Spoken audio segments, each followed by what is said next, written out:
Honorable Chairperson and members, before is General Paul Valentino Phiri, former Commander, Malawi Defense Force. Thank you, Honorable Chairperson.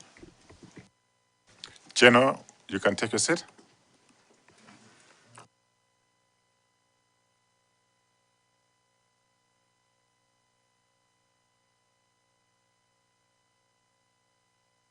Good morning, General. You're most welcome to the Parliamentary Ad Hoc Committee, which is investigating circumstances surrounding the plane crash that took place on 10th June 2024 at Ntungwa, and eventually led to the loss of lives of the former Vice President, Dr. Klaus Chilima, and 8 others. Before we go into the formalities, allow us, General, to make some formal introductions, starting with the members of the Ad Hoc Committee on my right, and then on the left, the Secretariat.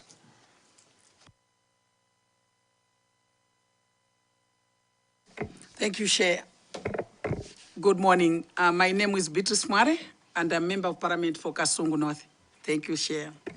Good morning, Chair. I'm Ishmael Nkumba, the MP for Blantyre Malabada, and the Nyambado constituency, and a member of this ad hoc committee. Thank you. Good morning, Chair. My name is Mphatso Jones Boti. I'm a Member of Parliament for Lilongwe Mude constituency, and I've already made the declaration. Thank you, Chair. Thank you very much, Chair. My name is Felix Njawala, Member of Parliament, Mwanza Central Constituency. Chair, good morning. My name is Joshua Marango, and I represent people and everything found in Dedza Kasita constituency. Good morning, through you, Chair. My name is Daides Moses Mbengo, MP for Ncheuzos in Vai constituency. Thank you. Morning, Chair. My name is Mackenzie Nkwazi Chipalamoto. Represent the people of Nkalabe North, and I'm a member of this ad hoc committee. Thank you. Morning, Chair. I'm Gilbert Konyongwa, Mulangi North MP. Thank you. Chair, my name is Domisani Lindani, representing the people of Zomba Tondwe, and a member of this ad hoc committee. Thank you. Morning, Chairperson. My name is James Mpunga. I represent the people of Zomba City South constituency, and I'm a Vice Chairperson of this committee. Secretariat. Chairperson, I'm Longani Kabich, Chief Clerk Assistant from Secretariat, and I'll allow my colleagues to introduce themselves. Good morning, Honorable Chairperson Tile Likoma, Head of Legal Services. Thank you. Chair, my name is Ephraim Maipopo, Principal Clerk Assistant. Thank you. Chair, my name is Patrice Nkono. I'm a consultant with the Secretariat. Good morning, Chair. My name is Enles Nyale. I'm the editor of the handset. Thank you. Good morning, Chair. My name is Alfred Mangani, Research Officer, Parliament. Good morning, through you, Honorable Chair. My name is Annie Ganyangalazi, Research Officer. Through you, Honorable Chairperson, my name is Charles Makalani, Committee Clerk. Thank you. Good morning, Chair. My name is Sipiwe Okoma, Senior Clerk Assistant. Morning, Chair. My name is Louis Maki, Secretariat. Thank you. General, my name is Walter Nyamelando Manda. I'm the chairman of the ad hoc committee, a member of Parliament from Sanje Southwest. Once again, you're welcome. But just to inform you that our inquiry is being broadcasted live on Parliamentary TV, on Facebook, on YouTube, and various media houses. Also, to seek your preference of communication this morning, whether in English or Chichewa. May you advise, General, before we proceed. Thank you very much, Honorable Chair. I'll speak in English. Thank you, Chair. Much obliged. General Valentino Phiri, you served as a commander of the Malawi Defense Force. Hence, you possess extensive institutional knowledge regarding military aviation governance, fleet management, and defense operational procedures. Your testimony is expected to provide insights into the overall decision-making processes followed prior to the plane crash, historical management of military aviation assets, systemic challenges affecting aircraft maintenance and operational readiness, and best practices that should govern the transportation of senior government officials by military aircraft. General Valentino Phiri, objective through the summons that you have received is to establish the actual military command processes, approvals, communications, oversight arrangements, and decisions that preceded the flight of 10th June 2024, and to determine the extent of command involvement in authorizing and overseeing the mission. General, before you respond to the summons, we would like you to take an oath so that you can respond fully and truthfully. May I request Secretary to administer an oath?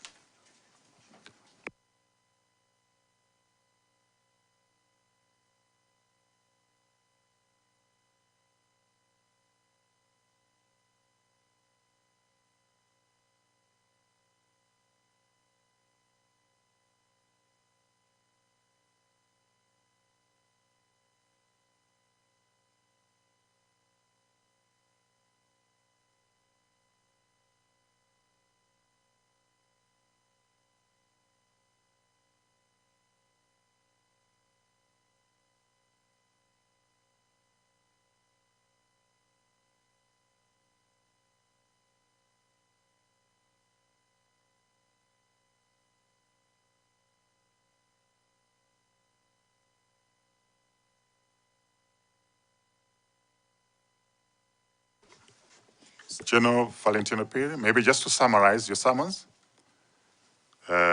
the letter that you received, you're here to testify on the role played by yourself and the Malawi Defense Force in the planning and preparations for the late Vice President flight on 10th June 2024, including travel arrangements, passenger coordination, communications with government institutions, and approvals obtained leading to the use of the military aircraft by the late Vice President. You are requested, General Jaff, if you are ready to respond to the summons, to present your submissions. It could be in written form, or you can make an oral submission. If this is in good order with you, General, are you ready to respond to the summons once you have taken an oath? Correct, Honorable Chair. I'll proceed. Thank you. May we proceed, Secretary, to administer the oath?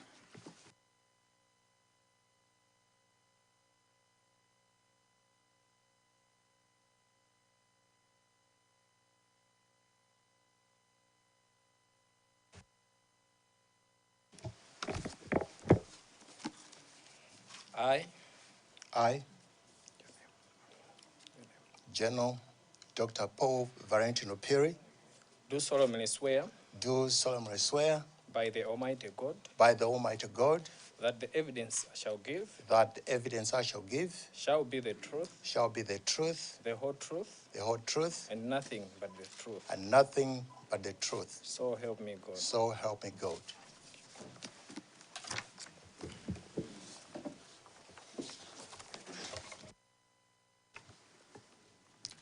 General, once you're settled, the floor is yours.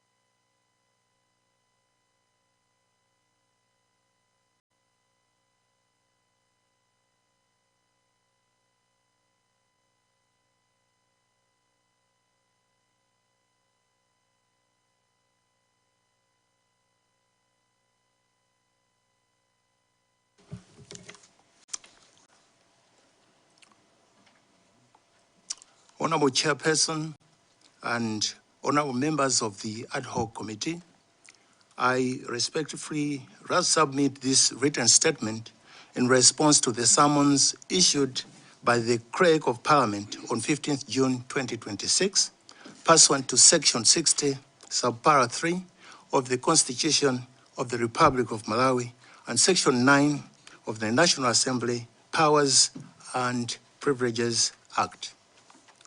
The summons require me, in my capacity as former Chief of the Defense Force, to provide information regarding the role played by myself and the Malawi Defense Force in the planning and preparation of the flight undertaken by the late Vice President of the Republic of Malawi, the Right Honorable Dr. Saulos Klaus Chilima, on 10th June 2024. Specifically, the committee has requested information relating to travel arrangements, passenger coordination, communications with government institutions, and approved prior to the utilization of Mita aircraft, Malawi Air Force Tango 03. Honorable Chair, I want to actually comment on the summons, specifically on the items that I have to respond to. I will not talk about passenger coordination because that is not done, was not done by my office.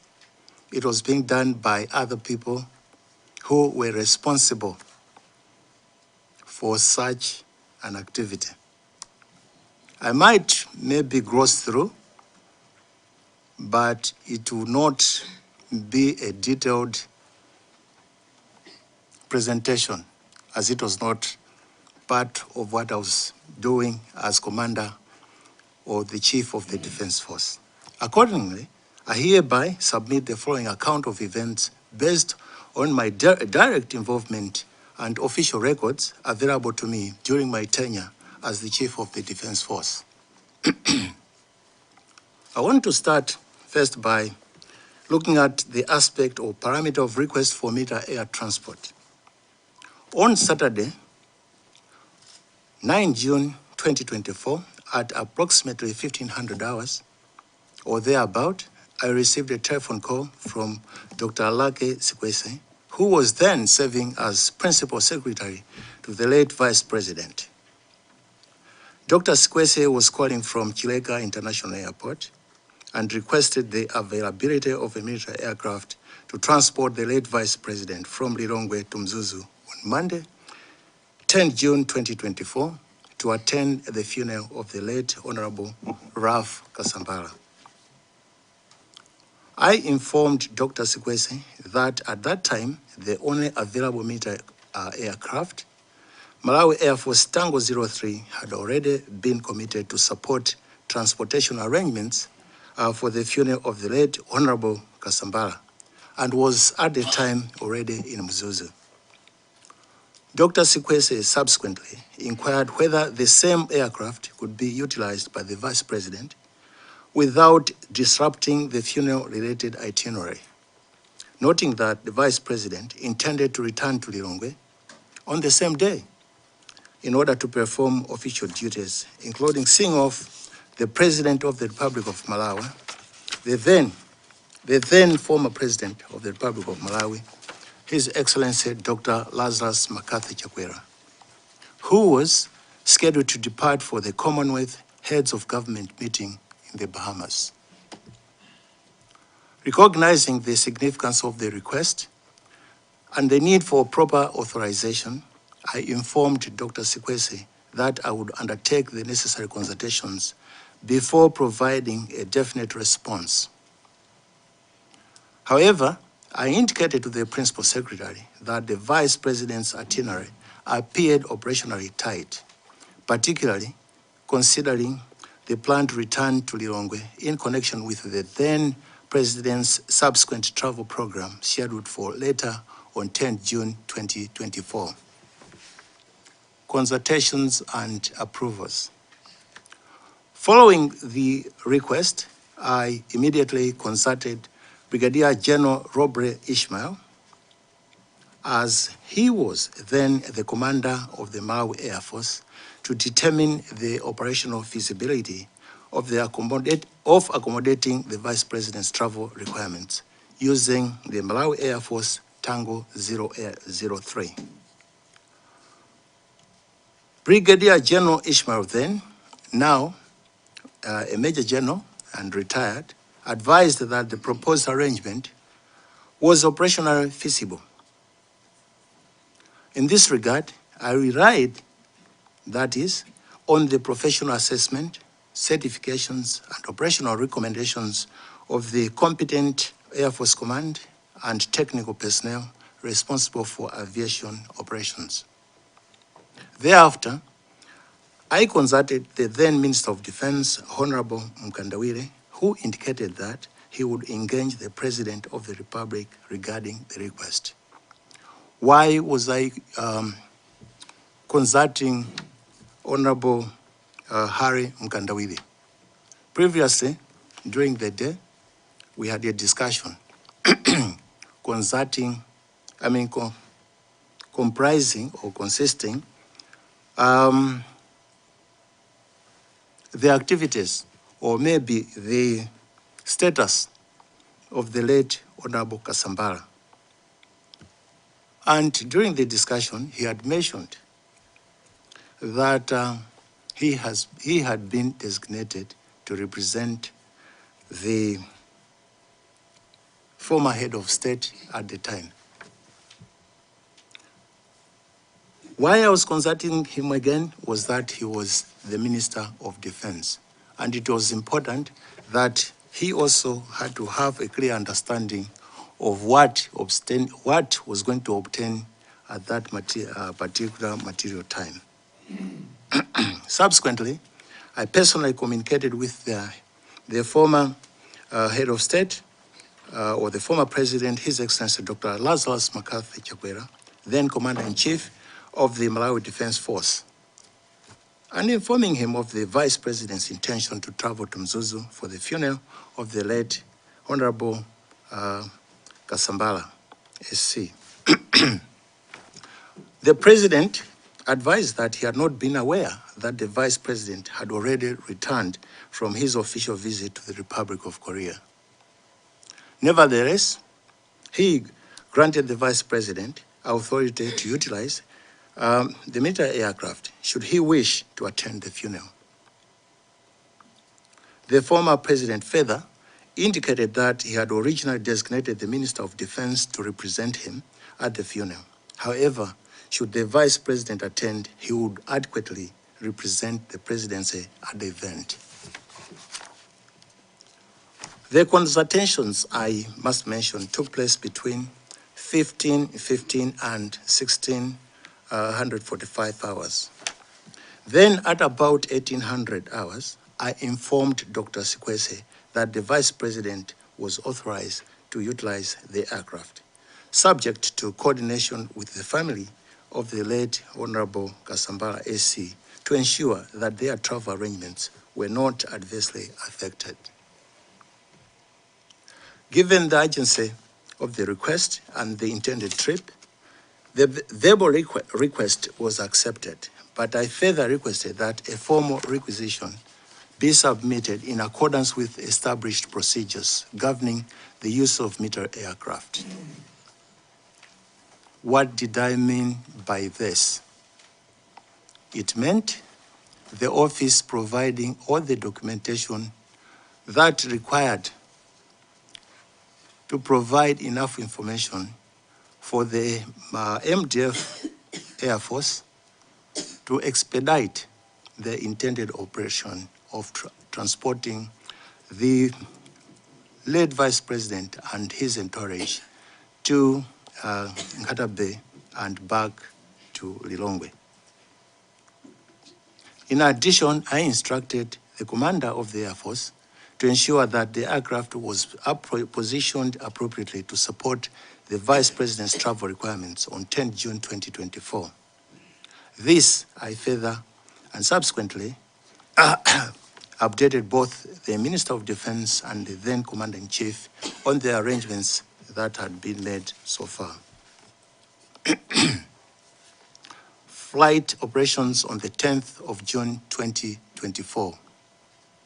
On Monday, 10th June 2024, I received confirmation that Malawi Air Force Tango 03 was in Mzuzu and was scheduled to depart Mzuzu Airport for Kamzu International Airport at 0704 hours with an estimated arrival time of 0752 hours.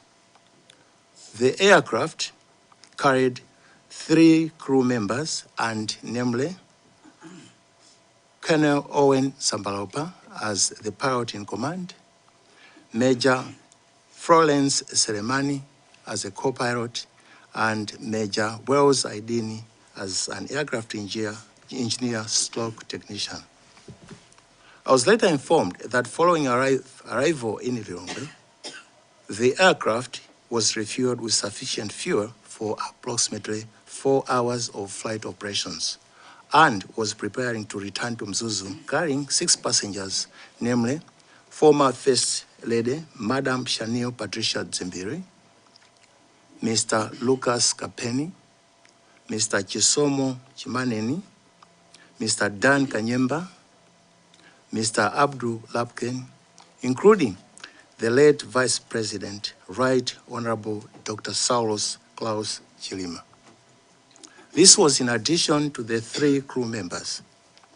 The scheduled departure from Kamzu International Airport was 0916 hours, with an estimated arrival in Mzuzu at approximately 10:002 hours.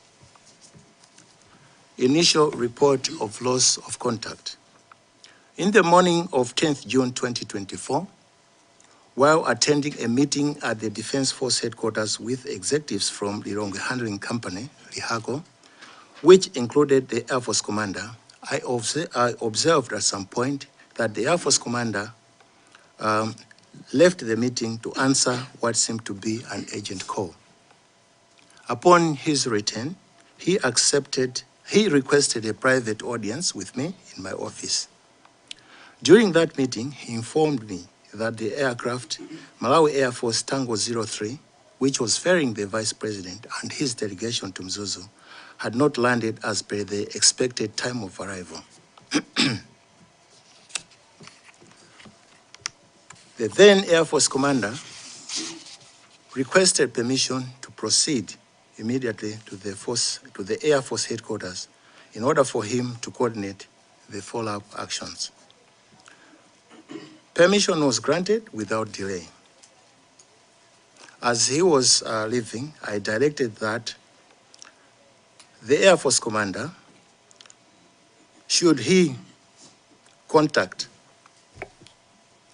I directed the then Air Force commander that once contact had been re-established, the aircraft should fly back to Kamuzu International Airport. And I want to quote, should they re-establish contact, then the aircraft should be directed to fly back to Kamuzu International Airport. I hope I was not speaking to the aircraft. I was speaking to the Air Force commander that should he re-establish contact, he must be able to do that. I then proceeded to convene a meeting of the Malawi Defense Force High Command at the Joint Force Headquarters in order to inform them about the development. High Command comprises 3 people. I was then the commander or the chief of the defense. I had with me, within the High Command, then Lieutenant General George Jaffu, now the chief of the Defense Force, and the Chief of Staff, General Seiford Kalisha. Briefing of the then Commander-in-Chief on the events. At approximately 10:35 hours, I contacted His Excellency the President and Commander-in-Chief to inform him that the Malawi Air Force aircraft Tango 03 carrying the Vice President and other passengers had failed to arrive at its intended destination and that contact with the aircraft had been lost. Therefore, I promptly informed the then President of the Republic of Malawi His Excellency Dr. Lazarus Chakwera of the situation. I also requested an audience to provide a comprehensive briefing at the same time. The President granted the request, and I went ahead to brief him accordingly at the State House. Following the briefing, the President directed that further coordination be undertaken with the then Secretary to the President and Cabinet to facilitate a whole of government response to the emerging situation. The former President further directed that he be kept continuously updated regarding the progress of the search and response operations. This briefing took place from 10:45 to 1100 hours. Second meeting with the then Commander-in-Chief. At the direction of the then Commander-in-Chief, a second meeting was convened at the State House, attended by the then Secretary to the President and Cabinet, Ms. Corinne Zamba, the former Inspector General, Ms. Meline Yolam, the former Director General of National Intelligence Service, NIS, Mr. Dokani Ngwira, the former Chief of Staff, State Residences, Mr. Prince Kapondangaga, Presidential Aide, Mr. Sean Kampondeni, and myself. The meeting was chaired by the former President, and it took place sometime between 1200 hours to slightly about 1300 hours. At the meeting, it was decided that the Office of the President and Cabinet should request mobile telecommunication service providers to assist in locating the mobile devices of the passengers believed to have been on board the aircraft. Accordingly, details of the phone numbers of all the passengers and crew were collected for purposes of tracing possibility of a signal or location of the aircraft. The former President also instructed that the public be informed of developments through appropriate official channels. Consequently, I coordinated closely with the then Minister of Information, Honorable Moses Kunkuyu. Given that the aircraft belonged to the Malawi Defense Force, it was agreed that the information would be communicated jointly and transparently to the public. Throughout this difficult period, in this regard, we jointly provided continuous updates to the public in coordination with the Minister of Information in the interest of national coordination and public reassurance.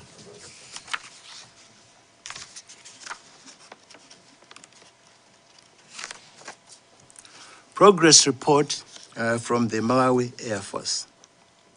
Later in the day, the Air Force commander gave me an update that the air traffic control at Mzuzu Airport had reported establishing communication with the aircraft Malawi Air Force Tango 03 when the aircraft was approximately 20 nautical miles north of the Mzuzu at or around 10-12 hours. However, despite this communication, the aircraft had not landed at Mzuzu Airport as expected, and its whereabouts were unknown.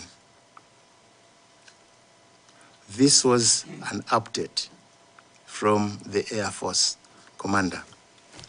Search and rescue operations. I would say the search and rescue operations can be divided or should be divided into two. The first one was preliminary and was much more finding out from the activities that we were obtaining so that the aircraft maybe could be located, tracked, or traced. And the other one was actually the physical search. And I want to start with the preliminary one. So the search and rescue operations went on as follows. Upon being informed that the aircraft remained unaccounted for, I directed the commander of the Air Force to reestablish whether the aircraft had diverted to any alternative destination. Contact was made with airports and aviation authorities in alternative destinations. Contact was made with airports and alternative and aviation authorities in Malawi, including Likoma, Karonga, and neighboring countries, particularly Mbeya in Tanzania, Chipata and Lusaka in Zambia, and Richinga in Mozambique. The Air Force commander was also instructed to engage with regional airlines operating in the area, including Ethiopian Airlines and Kenya Airways, to ascertain whether any communications or sightings of the aircraft had been reported. The airports contacted reported no record of the aircraft landing or of establishing contact. Similarly, the airlines consulted reported neither communication with nor sighting of the Malawi Air Force Tango 03 aircraft. However, at some point, telecommunications providers, specifically Airtel, subsequently advised that a signal from one of the mobile phones on board had been detected by a cellular tower in the Chikangawa area at about 13:15 hours, suggesting the aircraft could be located within approximately the radius of 20 kilometers of the tower. There was a complication in the understanding of this information. If you go to Chikangawa, there are two towers. There's a tower that is within the locality or vicinity of Reply, and there's another tower that is close to Chikangawa forestry headquarters. This was actually investigated. Then the understanding was that both towers maybe could belong to either of the mobile service operating companies. Deployment of ground search teams. Following this development, immediate operation orders were issued directing troops from 101 Brigade in Mzuzu to conduct coordinated ground search and rescue operations within the indicated areas, together with the Malawi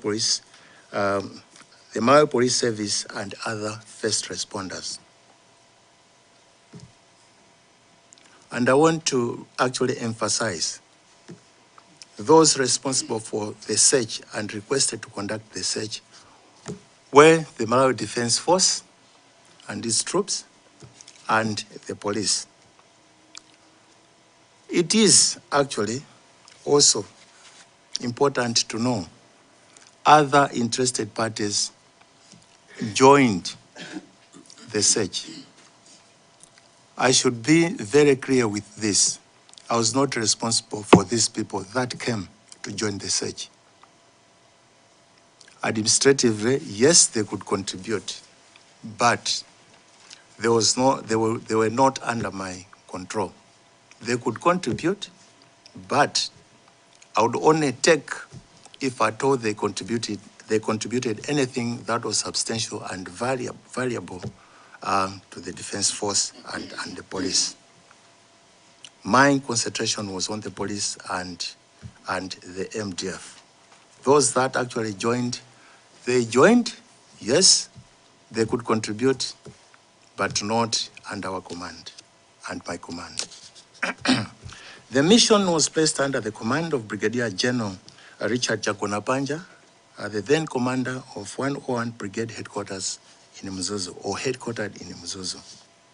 The search effort comprised personnel drawn from the Malawi Air Force, 3rd Battalion of the Malawi Rifles, and troops already deployed in the Chikangawa Forest Reserve under Operation Tetezankarango. The Malawi Police Service and other emergency responders also joined the operation. Police operations were coordinated at the time by the Northern Region Commission of Police, then Regional Commissioner, Mr. Richard Ruhanga, now the Inspector General of Police. I want to also emphasize the point that you will note that I'm including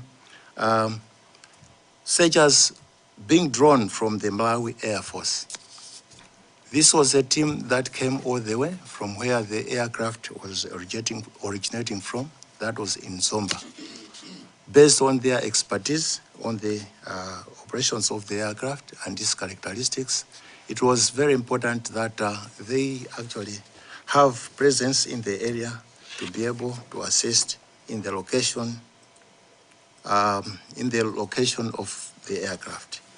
At some point later in the evening, Mr. Sean Kampondeni called me and asked me if the report that I had ordered the search to be discontinued was true.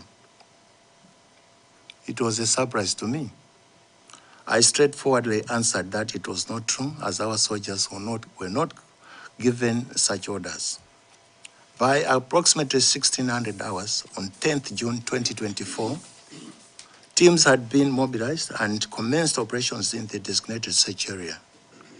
The search mostly comprised the military and the police teams and commenced from two locations, namely Kasitu Camp and the Reply Airdrome. Regional support. Recognizing the agency and complexity of the operation, the Malawi Defense Force sought support from neighboring countries. This was in regard to the fact that the MDF at the time did not have serviceable air platforms which could have assisted with the search and rescue operations. I want to actually expand the scope on the terminology air platforms. Air platforms could be aircraft and also unmanned airborne vehicles in the form of drones. At the time, MDF did not have any helicopter that was operational and also a drone operational at the time. All the drones at that time were not available. In this regard, I directed the Air Force Commander to engage his Zambian counterpart based on the SADC Standing Aviation Committee on Support to Sister Countries in Times of Emergency. At the same time, the then Minister of Defense also communicated with the Zambian Minister of Defense regarding the need to support in the search and rescue. I'm aware the question might arise to say, why did we actually focus on Zambia? There are relations that actually exist between ourselves and our Zambian military counterparts. We took advantage of that, and we knew that they also had platforms or capabilities which could be utilized for the search. These engagements took place between 1400 and 1600 hours. The Zambian authorities responded positively and expressed readiness to support the search effort, subject to the necessary logistical arrangements for deployment into the search area. Due to the time these engagements took place, the Zambian Air Force informed the Minister of Defense of Malawi and the MDF that they would only present themselves for the task the following day in the morning.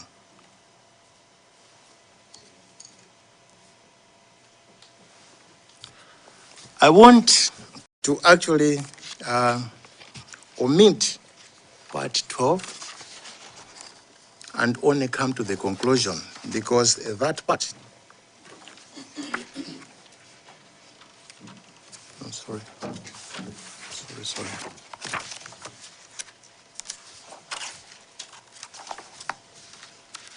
Sorry, Honorable Chair.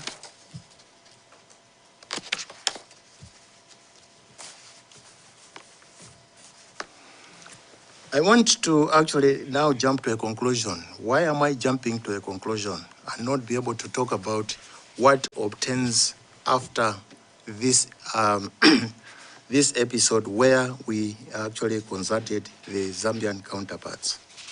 If you look at the terms of reference, it's talking about me articulating issues that actually obtained on the 10th of June 2024. I think, Honorable Chair, Honorable members of the ad hoc committee, I hope you are aware of reference. I then would want to make a conclusion to say as follows, or to mention as follows.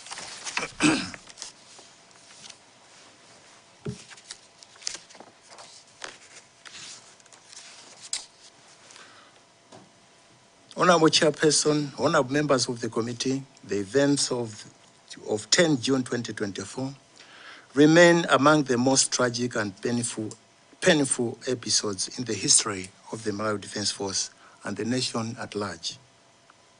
The loss of the Vice President, distinguished public servants, and dedicated military personnel was a national tragedy that profoundly affected all Malawians.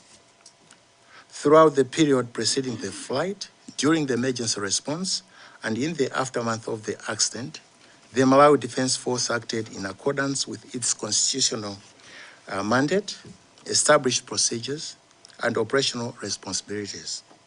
Every effort was made to facilitate the requested travel, respond swiftly to the loss of contact, coordinate national and regional search efforts, and subsequently investigate the circumstances surrounding the accident. Until to date, I have had a heavy heart and sad feelings for all the families whose relations lost their lives during this tragedy. May the souls of all the departed continue to rest in peace. I wish to actually respectfully submit this statement in order to assist the committee come in its important work and remain available to provide any further clarification that the committee may require. Very respectfully submitted. And I want to actually mention myself, General Dr. Paul Valentino Phiri, as the former chief of the Malawi Defense Force. Honorable Chair, honorable committee members of the ad hoc committee of the inquiry, I submit and I rest my case. I thank you. Thank you, General Paul Valentino Phiri. You've made it very clear that you have restricted your presentation to events up to the 10th of June, because the summons that were given to you were specific to respond up to the 10th of June, meaning to say that your account has only ended up to the search, but not the rescue, not the discovery of the bodies, suggesting us that you will be available in future to answer further questions regarding to the rescue operations, discovery of the bodies. Is that correct?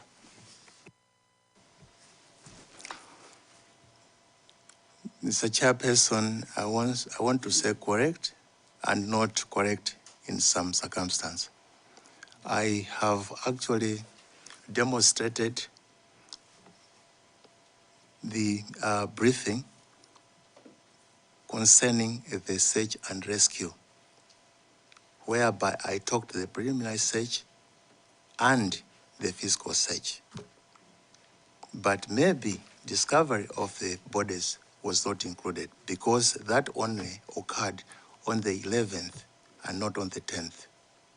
And it is the more the reason why I have not talked about it. Having been limited by the parameters of the terms of reference that were presented to me as the summons. Honorable Chair, I submit. So just to put it on record, is that your presentation is not complete because you are limited by the summons. Mr. Chair, certainly and precisely, I submit. Okay, I just wanted to establish that so that we should know how far we can go with the questioning. May I open the floor to members? to seek further clarification, pose any relevant questions, starting with Blantyre, Malabada, and Dirande. Thank you very much, Chairperson.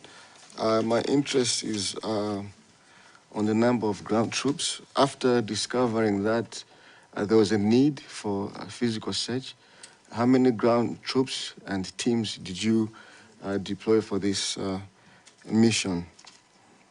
Second question, I'd like to find out, when you're doing the search, what exactly prevented the team on the ground to discover the crash site on the same day or night? Thank you.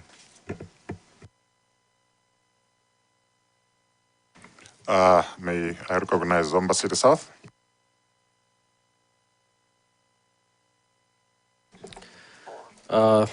Thank you so much, Chairperson. And I should also thank the General for presenting himself before this committee. Chairperson, I've got several questions. And I just wanted to be clear on the timelines. I'm now on. Can I stop you there? Maybe for further direction. Can you answer the question of, let's dispose the question of Blantyre Malabada so you can engage him. Thank you very much, Honorable Chair. Two questions that have been posited. The first one is about the number of ground troops and teams that were actually deployed to conduct the search and rescue operations. It will be very difficult for me to come up with the teams, but I will only concentrate on the ground troops, because on the ground, the soldiers actually were divided by the commanders who were on the ground. So that information, I'm not privy to that information. Precisely, there were 172 MDF troops. 142 troops had come from the 3rd Battalion, which is Moyare Barracks, comprising the 3rd Battalion of the Malawi Rifles.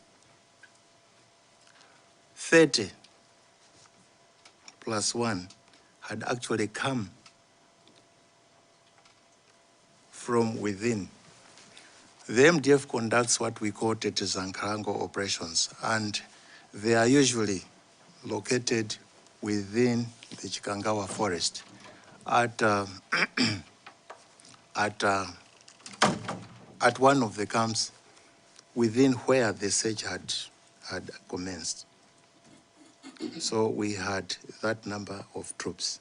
So information about the teams, I think soldiers operate the concept of mission command. Mission command, you are only told what you are supposed to do. And the how is actually taken down to the subordinate commanders for them to utilize their capabilities according to their specialty in the areas of expertise. So if you ask me about the teams, that should actually suffice. That I think it was one whole group which, according to the commanders on the ground, were able to divide into the teams. In terms of the police, I'm told they actually presented a figure of 250 personnel. This was also problematic because they were coming from different locations of the region. So accountability of the 250 that had been that had been reported to have reported for the operation maybe could only be substantiated on the 3rd day as to how many were on the ground. But the report was that the figure, which was actually submitted by the police, was 250. The second question was what prevented the teams to discover the crash site. Certainly, this is an aircraft which was missing. Initially, it was the signal which we're looking for. It could also be tracked by any of the entities that I had actually mentioned in my presentation. Then, to be honest, to say that we were failing to trace the signal means we did not have anywhere where we could start from. This could be the reason as to why we could actually locate and decided to conduct a physical search. And also the reason as to why the physical search had to commence from 2 locations. Chisitu, that is on the southern side of Kasitu on the southern side of Chikangawa forest, and the Reply aerodrome, which is close to the road, I think, as you are going to Mzuzu on the western side. I think these are the responses that I would give to the honorable member from Blantyre, Malabada. I submit and I thank you. General, may I just reflect on the question by Blantyre, Malawi as a supplementary? So you're saying there are about 149 soldiers. Can you confirm the number again, so that I should not miss the actual number? Was it 149 soldiers that were deployed for search and rescue? 172. 172. Thank you. In your opinion, General, was the number sufficient? Was the number of soldiers sufficient to conduct a search and rescue in Chikangawa, an area that you said in Nkalango Yokwitima? Was 172 soldiers sufficient to scout the whole of Chikangawa on an aircraft that belongs to the military? In your opinion, was a number sufficient to find your aircraft that had gone missing in an area that was vast and thick with forest? Can you just confirm? Thank you very much, Honorable Chair. This number was actually good enough. This is what in the military I would call a company plus.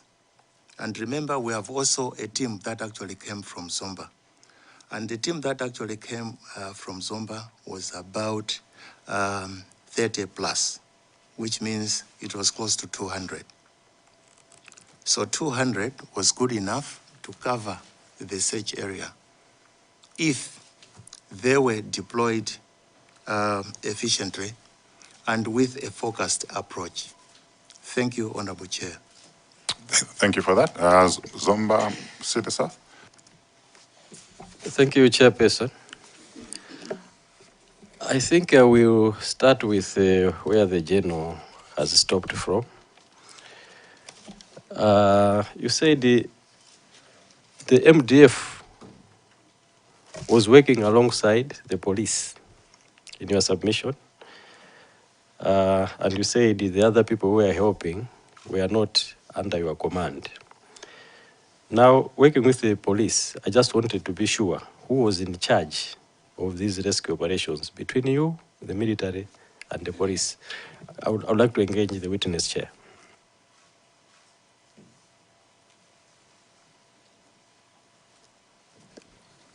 General, you might want to take the question and then I will come again. Thank you very much. The aircraft which was lost belonged to the MDF. In all operations that civilians are involved, the MDF takes precedence and is usually in charge. Maybe to answer briefly and precisely, MDF was in charge. So it was not a matter of MDF working alongside the police. It was the MDF and the police. What I wanted was to say MDF was in command. Thank you very much. MDF was in command. Thank you. Thank you. Honorable. Thank you. I noted in your presentation that at a certain point, police operations were being coordinated by the Northern Region Commander of Police. And I've got also on record from the previous witnesses that Mr. Luhanga called off the search efforts at that point. was this search efforts called off on the side of the police only, or it was also on behalf of the team, including the military? Honorable Chair, if you follow me, there hasn't been any statement that has come from me talking about Mr. Ruhanga stopping the search. I only mentioned Mr. Sean Kamponden called me to ask if I had given an order to actually discontinue the search. And I answered negative. We had our soldiers, and we always have our soldiers in Chikangawa. If they were located and are located there all the time, I don't see why there would be that kind of order to say discontinue the search. Actually, soldiers, if you look at the characteristics of the soldiers and even their tasks, is to work throughout by day and night and in all types of weather and terrain. So if this is being advanced, then it's not coming from me. I don't remember, and I have my copy. I don't think I have mentioned anywhere concerning anybody stopping the search. But me, actually, refusing or denying that such an order was promulgated. I thank you, Honorable Member of Parliament. Thank you so much, General. In that regard, I also wanted to continue. On the search and rescue operations, number 9, the communication with the flight, the last one, you said it was at 10:12, when we were told that the plane was 20 nautical miles north. And I see that the next, what you have written under the search and rescue operations was that at 15 hours, there was some cellular signal under Chikangawa. Between 10:12 and 15 hours, I just wanted to hear from you, General, what was happening under the search and rescue efforts under the military? Thank you very much, Honorable Member from Zomba City South. The report about contact with the aircraft at the time that I've mentioned is coming from the Air Force Commander through the air traffic control in Mzuzu. It's not something that is being reported by somebody who is in Lilongwe or who is close to the site. So he is being told. And the report of the sighting or getting the signal at that particular material time is from a service provider. So you want to understand where these two are coming from. It's information which was actually provided, and we could not actually discriminate or disassociate to say maybe you are lying or maybe you are saying the truth. It was all information. The Air Force Commander, through the air traffic control in Mzuzu, was given this information. This other one came from our effort through the OPC to say, can maybe the mobile service communication providers assist with locating a signal from the initiative of getting the cell numbers of all the people that were on board, is where we are getting this privileged information to say, no, there's a signal. On further interrogation, we wanted to find out when you are saying it is coming from the tower in Chikangawa, we requested to say what would be the distance or the radius. Then they gave us the radius of 20 kilometers radius. So 20 kilometers radius is a huge area. You cannot actually start from anywhere. What you need to do is kind of scout or scour the ground or the terrain. Chairperson, I just wanted the General to tell us what was happening in terms of rescue efforts between 10:12 and 13:15. So I'm not still clear what you were doing as MDF in terms of searching for this flight. So if I may come in, I think the General has said in between there were meetings. You had 2 meetings, briefing sessions and planning sessions on how to conduct a search and rescue. Is that right? Prior to that, would that be your response that the actual search was only embarked on at 4 o'clock, but in between there were a series of meetings where you were planning? Can you confirm? Maybe that will address his question. I ought to address this or reinforce this to say between this, I have said there were preliminary searches, and preliminary searches are efforts where we are trying to locate in other aerodromes within the country and also outside the country. That's number one. Number two, we are saying we are contacting airlines that actually operate within our airspace. And there was mention of Ethiopian and also Kenyan Airways. So these actually reported later on or intend that they had not had any contact and also gotten any kind of tracking or sighting of the aircraft. So if you ask me, these are the activities. Over and above that, there were also these meetings where the search and rescue was being planned. So if you look at the activities at the time, were preliminary searches that were being conducted using other opportunities that could actually avail an opportunity to actually give a direction of the find or finding the aircraft location at the time. Thank you, Honorable Chair. My last one, Chair. We have information again that when people were at Nkatabe attending the funeral of late Raf Kasambara, the commander informed whoever was at Chikangawa, at Nkatabe, that the plane had failed to land at his and that it had returned to Lilongwe. And now my question is,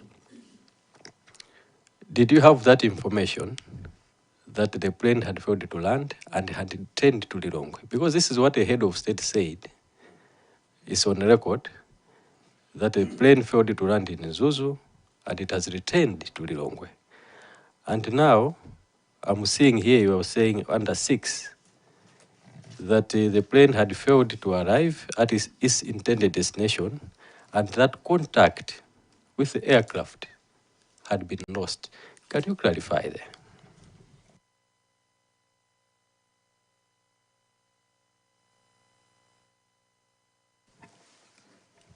I want to clarify, Honorable Member, from Zomba City South, Zomba City South. And I want to actually tackle it in this manner. Yes, if you look at 6, I want to start from 5. After the Air Force commander had informed me about the aircraft, the loss of the signal concerning the aircraft,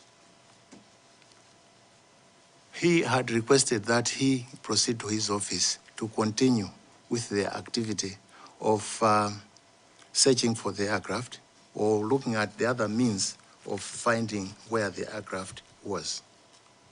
And as he was going, myself, I mentioned to him, should you re-establish contact with the aircraft, I'm directing that you actually direct that it flies back to Lilongwe. That's number one. If you actually go to number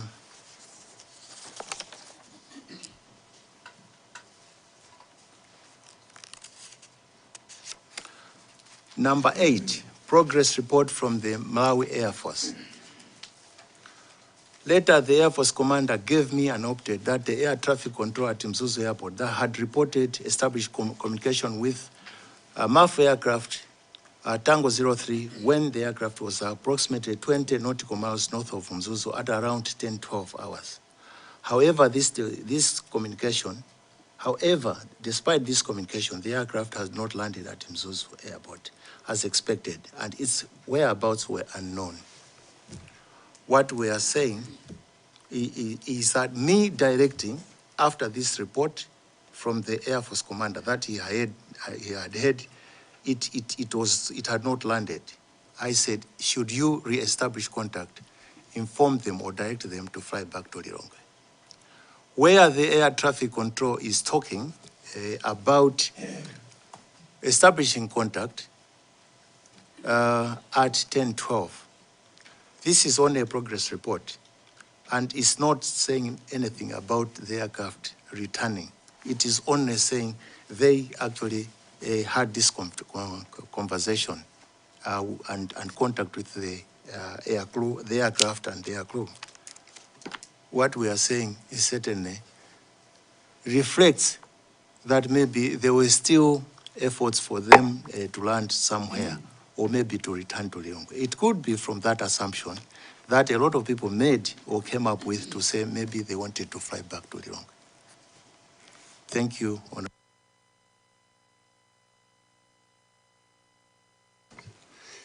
So I just wanted to take you back to item number 6 on the same issue, where you're saying at approximately 35 hours, you contacted His Excellency to inform him that the MAF Tango 03 carrying the Vice President and other passengers had failed to arrive at its intended destination,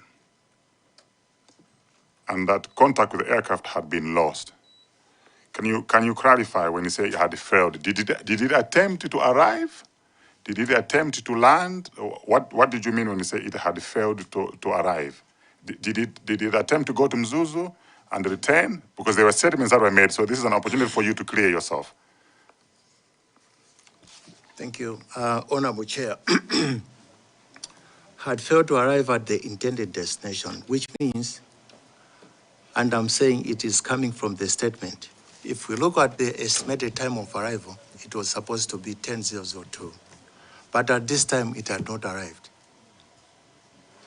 So this is actually where the narrative is coming from, to say it had not, okay? It had not arrived at the intended destination, because at the estimated time of arrival, it was not there. And that contact with the aircraft had been lost, because several attempts were made by the towers, both at Kia and also at the Air Force headquarters. They would not actually touch base with the aircraft. Thank you, Honorable Chair. Chairperson, he hasn't answered my question yet. I'm saying the head of state at that time had informed the nation that the plane had failed to land in Mzuzu and that it was coming back. It was told to come back, to return to Lilongwe. It's on record. Now, who was telling the head of state? Who was giving this information to the head of state? Because you as the MDF commander, I thought you were the one who was updating the president regularly. Now we are telling this committee through this submission that it had failed to arrive at its intended destination and that contact with the aircraft had been lost at 10:35. Now the president went on the air and said, no, the plane had failed to land in Mzuzu and that it had been told to come back to Lilongwe. This is where I don't get it clear. You are the same person who are giving this information to the head of state, and now you are telling us something different. Can you clarify, please? Chair, submit. Thank you very much, honorable member of the committee from Zomba City West. You are right. There was that statement that came from the head of state. But when you look at the narrative that is being presented, you'll find that there is a mention to say the aircraft from this Para 6, that the aircraft had lost contact and had failed to land. There's also mention when it is being reported by the Air Force commander that the aircraft, I think in the first paragraph, that is it? No.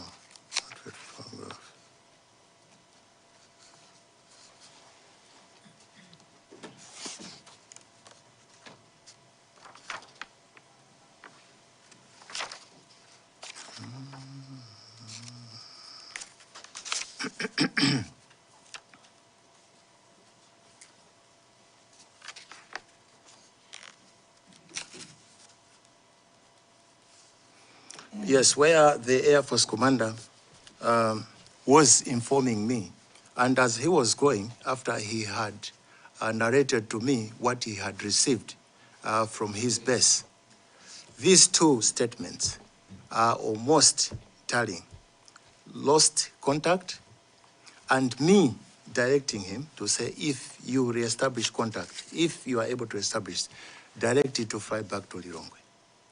But the same is also actually happening when the air traffic controller in Mzuzu is saying they had actually established contact at some point, and they were reporting that they were 20 nautical miles north of Mzuzu. Now, you want to relate this to estimated time of arrival. They had not. Then, subsequently, you want to actually come up with a position to say maybe they are trying to return to Lilongwe. On the day, the weather was bad. Certainly, because they could not land, the thinking is that the only option was them to actually go to anywhere maybe they could land, or maybe return to Lilongwe appropriately, so that maybe the aircraft could land and plan otherwise. Thank you, Honorable Chair. So you can confirm that it was you who told the president that the plane was on its way back, was told to come back to Lilongwe. You can confirm. Me, yes. Correct, Honorable Member of the Council. We get Zomba Tondwe, and then we go that side, Mwanza Central. Thank you so much, Chair. Former Army Commander, I will start by probably extending the same question from Zomba City South. It is a civil aviation practice that pilots are the ones that determines decision during flight. But in this case, you, through the Air Defense General, instructed the pilots to do as per your directive. Was that not, or is it a practice in military, or that was against the civil aviation practice, in your view? Honorable Member of the committee, I'm not sure the response that you're looking for. You are saying you are saying the practice in aviation is for the pilot to make decisions, correct? During flight. You are saying, in my view, as commander, I commanded that they should actually return. I actually directed, after I was told that the aircraft was actually missing, okay, or could not be tracked. I was talking to the Air Force commander, telling him, if you and your team reestablish contact, from the narration that the weather is bad, direct maybe the aircraft to return to Lilongwe, looking at maybe they were not going anywhere, that is where all this came from.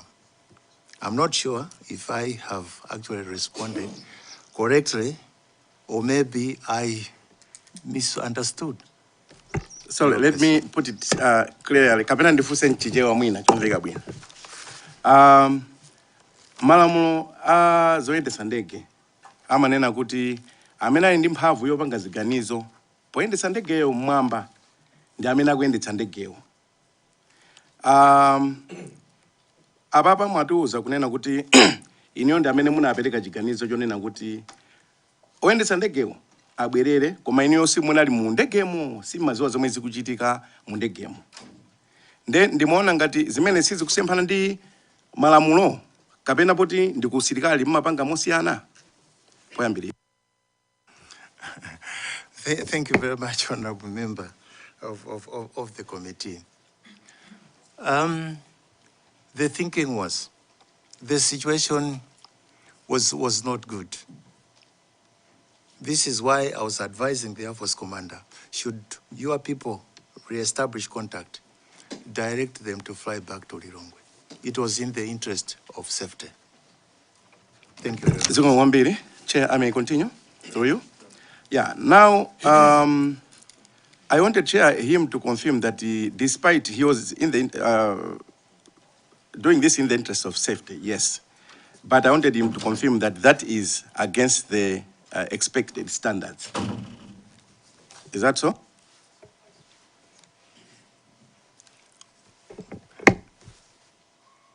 I will not take the "is that so." I want to look at it from a different perspective. The military is a different social construction or creature, and we respond according to what is obtained on the ground. If our troops are endangered, and we know that maybe they are going to actually come, they are going to actually come into danger or a danger, then certainly we try to protect them.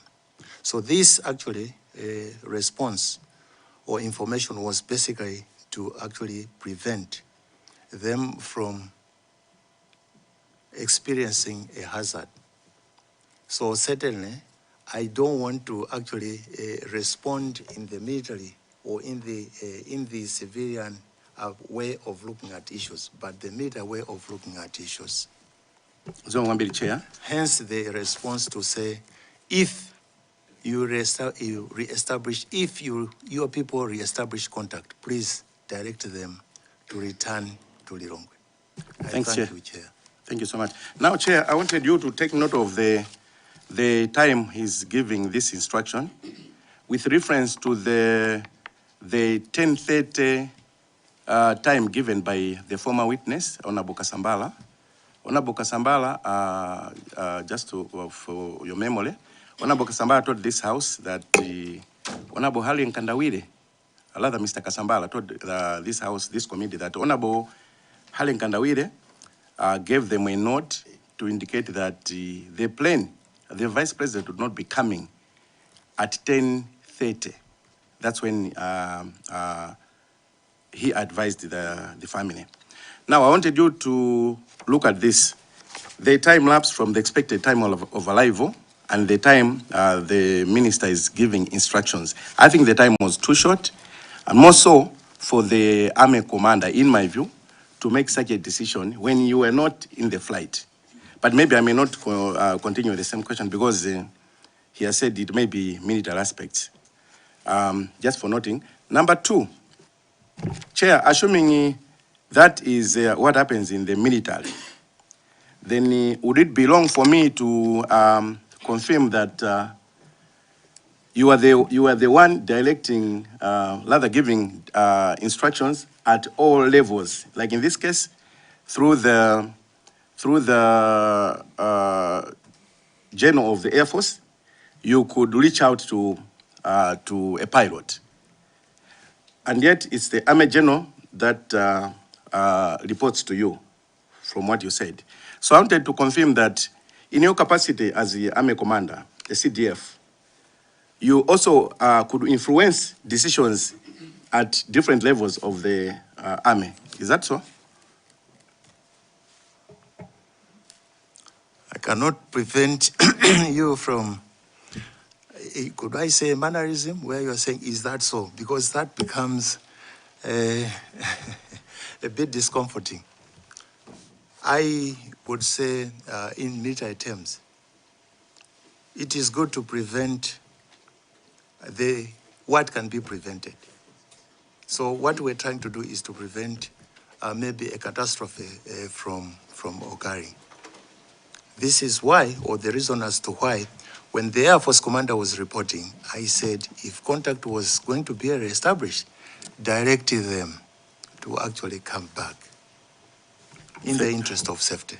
Thank you so much. My point, Chair, is I wanted this committee to note that the army commander had that kind of influence, just for noting as a committee, had that kind of influence at general's level, and even at people below the generals, just for noting. But as I wound up, Chair, I wanted to get confirmation that during the tragic moment, there were already Malawi Army soldiers in Chikangawa. Would you confirm that? I will confirm, but I also want to come back to your statement because it's like you are finalizing or maybe pushing me to say I have influence above everybody. Yes, I was in charge. I was in charge, but the situation that obtained on that particular day was me trying to prevent, okay, a catastrophe to happen. That was the reason why I was actually talking to the Air Force commander to be able to actually relate, should they reestablish contact, please, the weather was bad, they should actually fly back to Lilongwe. So for us to actually say, let's note, the commander was able to influence everybody during the operation, I think that might be wrong. Yeah, on the soldiers, Chair, I asked the question about during the crash of the plane. I wanted him to confirm that there were already soldiers of the Malawi Defense Force in the Chikangawa forest during this particular time. That is correct, Honorable. As I wind up the very last one, Chair, you're not sure of the numbers, or you can acquaint this House? The numbers that were in Chikangawa Forest are 30 plus 1 officer and 30 other ranks, and I mentioned. Thank you, Chair. Thank you so much. Chair, the very last one is just to request the General to finish with us with anything that would be used as evidence confirming the procurement of the Zambian helicopter, so that we close up on the assertion by the Honorable Minister of Defense who came yesterday, who gave a slightly different picture than what he said. So just wanted to request if he could provide us any kind of evidence on the same. I submit, Chair. So the former Minister of Defense said that the Zambian Air Force was ordered to assist with the search and rescue on the 10th, and then also helped with the evacuation of the bodies on the 11th. Now, in your submission, you have clearly indicated that the Zambian Air Force was only responsible for the evacuation of the bodies. So we just wanted to be very clear on the role that the Zambian Air Force did. Did it carry out any work on the 10th, or it only assisted with the evacuation of the bodies on the 11th, so that your report is also consistent? Thank you very much, Chair. The Zambians only arrived on the 11th in the morning. And as such, they could not actually undertake the search and rescue operations, because by the time they were preparing to proceed to the area where the disaster had transpired, the aircraft had been located at the crash site. So I want to confirm to say the Zambians did not participate in this. Although they came with an idea that they were going to assist in the search and rescue, they did not partake in that activity. What happened, we only asked them to assist us repatriate our dead back to Lilongwe. I want to confirm that. Thank you, Chair. Thank you for that clarification. Mwanza Central, and then there's Kasena. Thank you very much. The president of this country, the former president of this country, Dr. Lazarus Makathi Chakwera, was on TV on 10th of June when he was updating Malawians about the incident. And in his statement, he said he directed the commander of the MDF to give him updates every 4 hours. It's on record. He made that statement.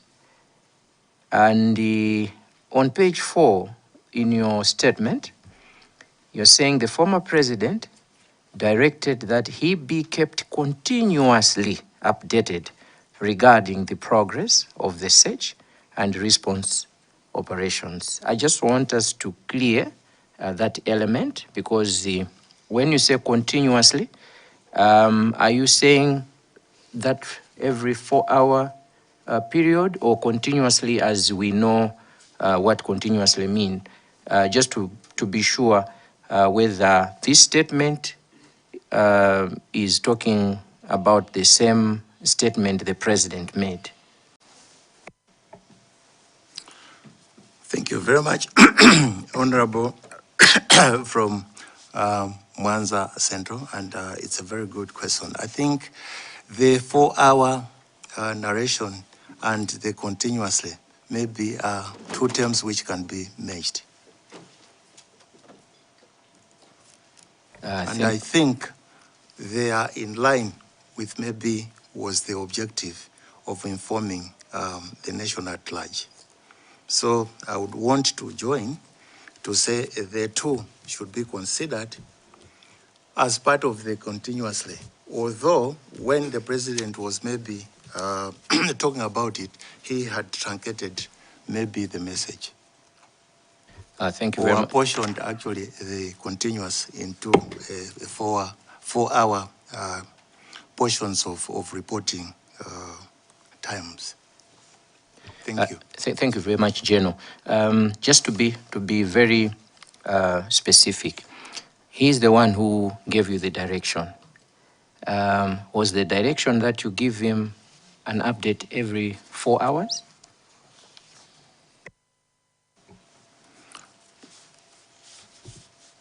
Correct, honorable member of the committee. Thank you very much. The other question, Chair, is on the statement that General made. You made a statement on TV that efforts to identify the site or the plane was being hampered by the thick forest. I just want to find out where you got this information from. Was it from the one who was commanding the officers at Chikangawa? Because in your statement you're saying by 1305 you had no idea. The plane has not been located, the signal has not been located. But you made a statement that ndege inaliko kwitima. So I just want to know where you got this information from. I did not talk about that during this presentation. Can I recuse myself until I'm given an opportunity to explain where that transpired? If the committee is interested for me to answer, which will be out of context of the parameters of the terms of reference, I'm more than happy, but I should be given that permission. Because it's something that I have not talked about. Chair, that's all from me. I had only those two questions. General, I'm granting you permission to make this clarification because you made the statement.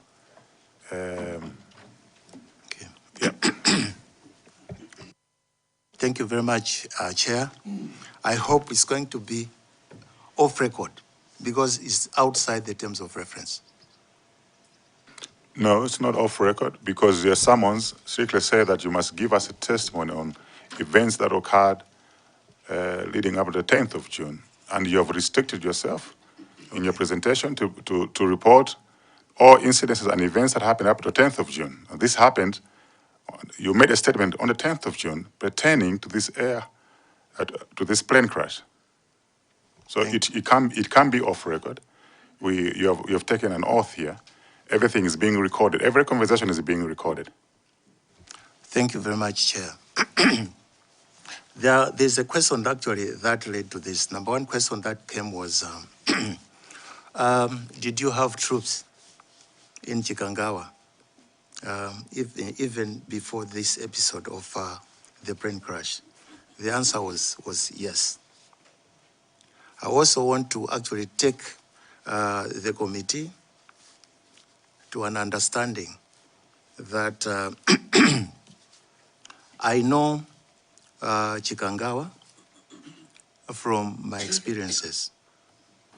I stayed in Mzuzu, the 3rd Battalion of Moyale, as a commanding officer. Over and above that, I've been training in those areas for quite a long time. But maybe to answer this question in a comprehensive manner and exhaustively is to say this came from those that were on the ground.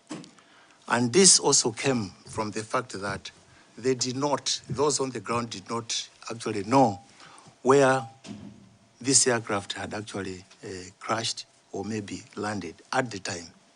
And they came up with this statement and complemented my experiences that I had lived and my understanding of the nature of the ground in Chikangawa.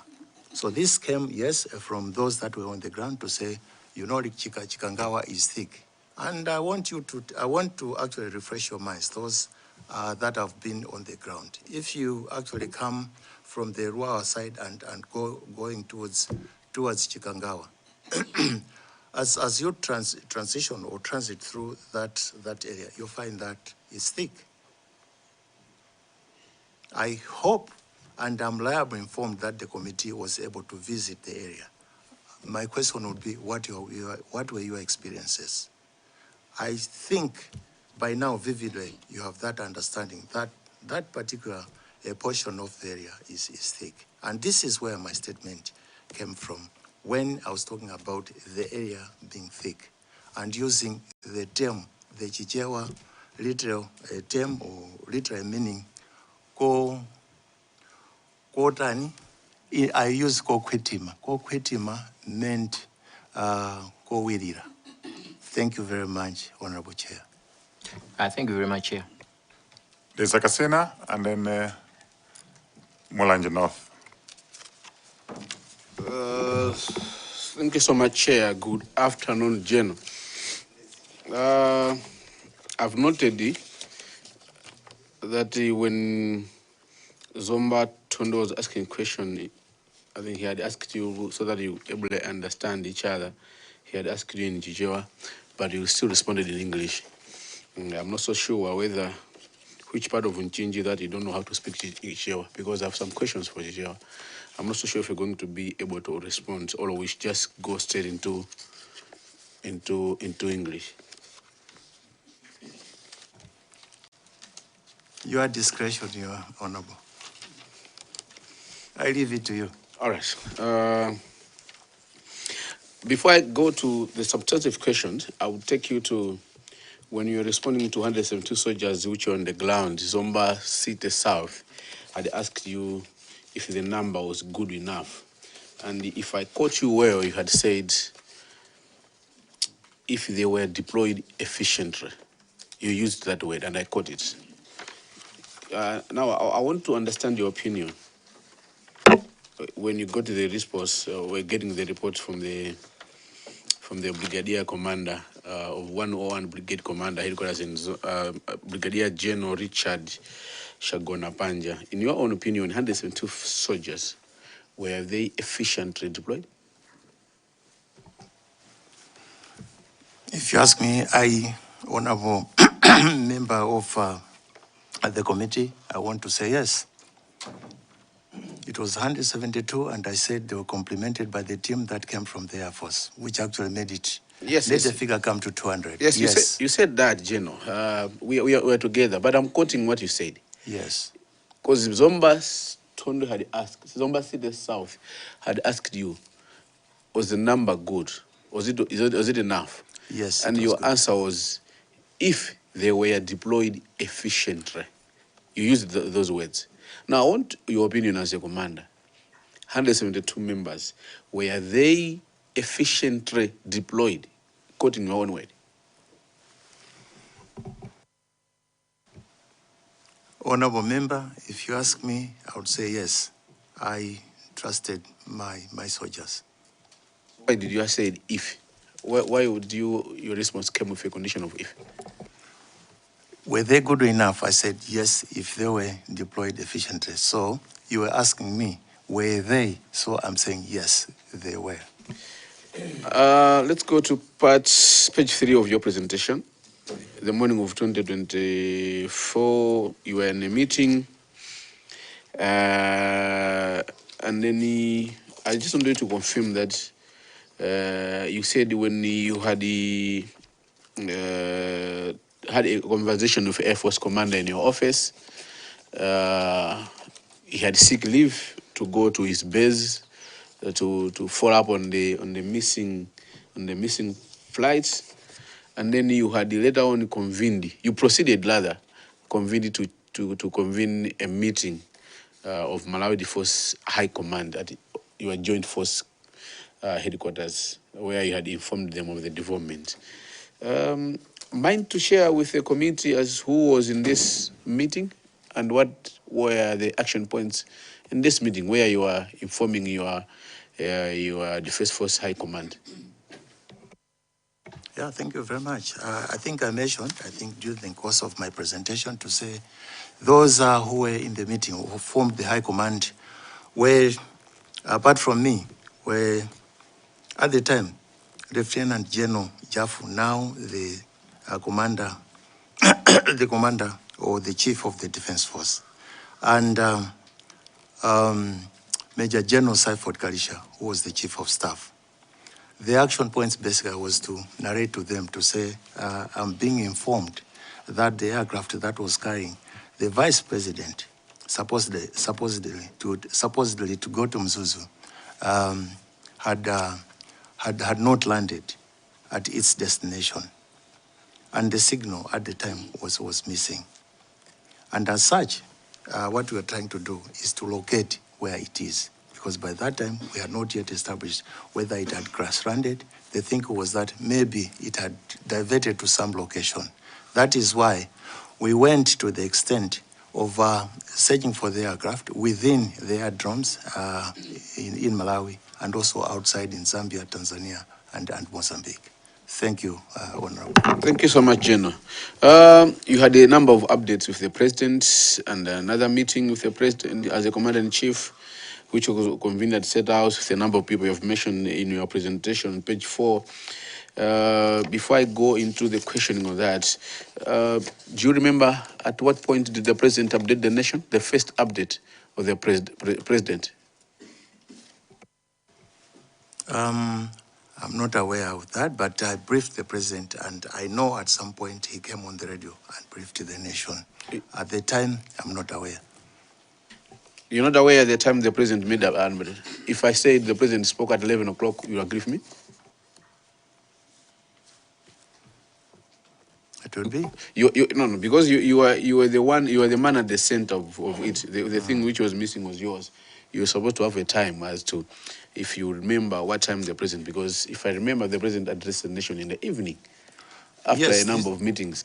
Yes, so if the president came up, certainly, I think it might have been after he had collected enough information and confirming that that was the situation which was obtaining at the particular time. I'm asking you, Chair, I'm asking because I would want you to understand, on page 5, progress report from the Malawi Air Force, where you are saying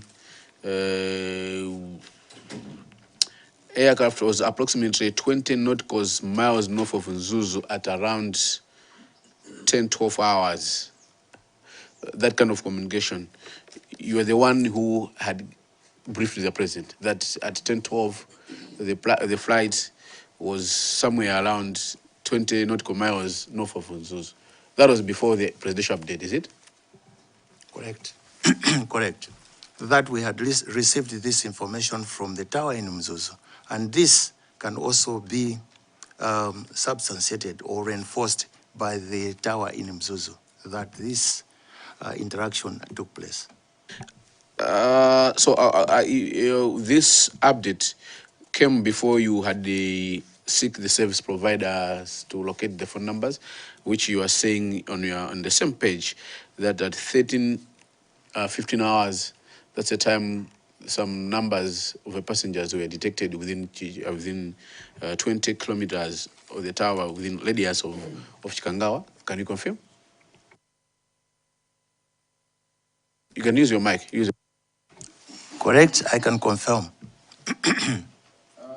This was information which actually came from the ATC, and this is also information that is coming from the service, mobile telephone operators, the service providers coming up with this information to say they had located a signal after they were given the numbers of those that were on board the aircraft. In the same briefing which you talked about the thick forest in the Yuanchinji vernacular language of Yokwitima, that was the morning of 11 June 2024 when you're giving an update with the then Minister of Information. There was a mention of black box during that press conference. I followed it. Are you able to speak about it? Honorable Member, MTF aircraft do not carry black box. Do not carry black boxes. I must be very honest. If that maybe was mentioned, it must have been, I don't know. But I don't think so. And I'll mention to the committee to say MTF, all the aircraft in MTF do not have black boxes. It is only one, which is the Super Puma, which was being used by the first president of the country. And it's a Super Puma. Even if we actually move as a team to Zomba, we will not find any black box in any of the aircraft, both in Zomba as fixed wing and here at Lilongwe Air Base as a rota wing. Okay. Can you confirm in your presentation, you also talking about that at the time of this incident, you are the first force, you had only one serviceable air platform, which could have been used. I'm quoting in your 11 chair on his 11 parade number 11 on regional support. Is it true? Very, very correct. So you had an air force with only one serviceable? Correct. Very last, the chair. You are saying you had contacted the Zambian Air Force to help on logistic readiness and search efforts. So I want you to confirm to this committee that you had contacted the Zambian Air Force for what? Specifically, can you tell us what was the sole purpose you had contacted the Zambian Air Force? Generally, I think from this is not me contacting the Zambian Air Force.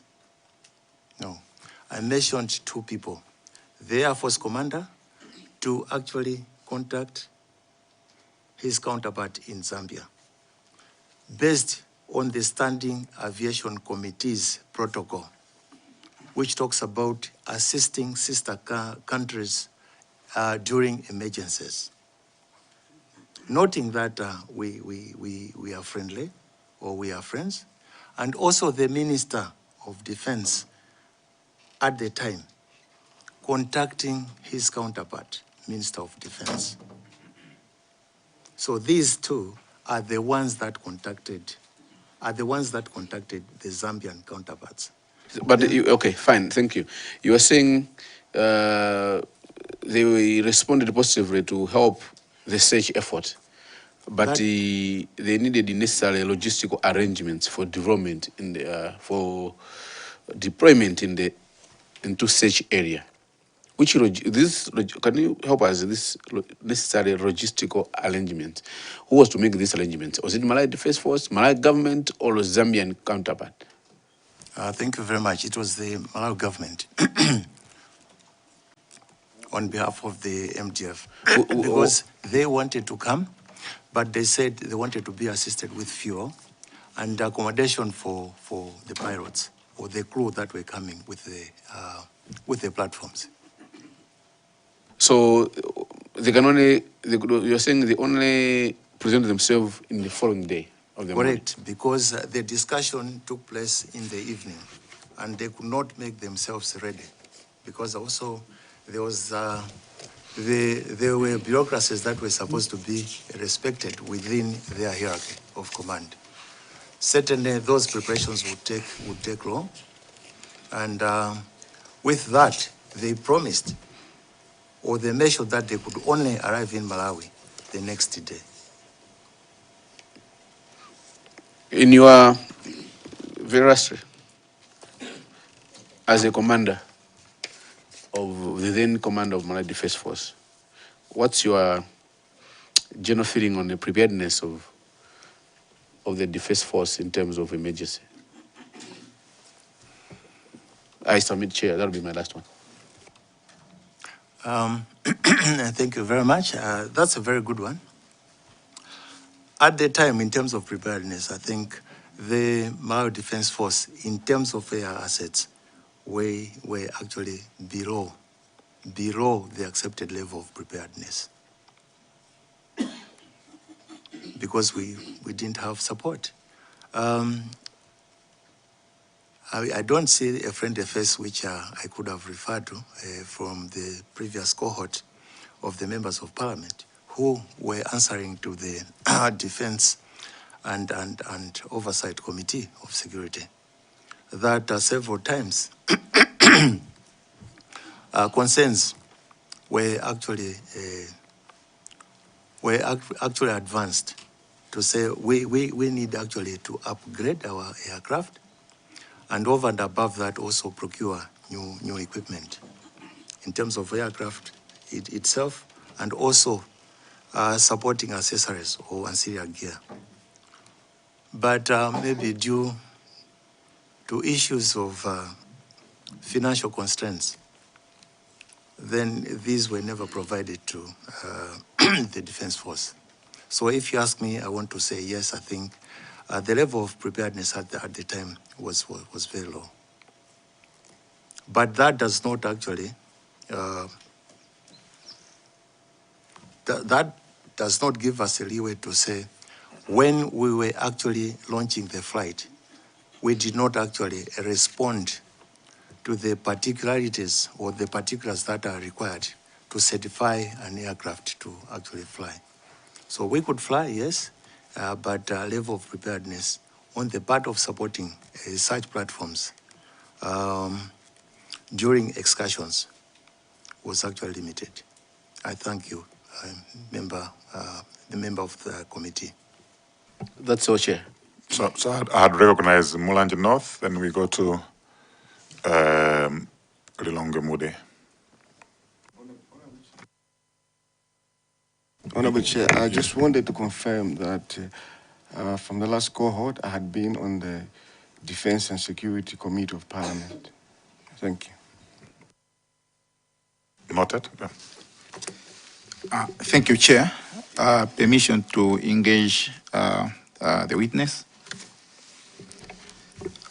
Chair, I've got a few questions that I would want you to clarify. The first one is that as a commander, at the material time, you were the highest ranking military officer in the country.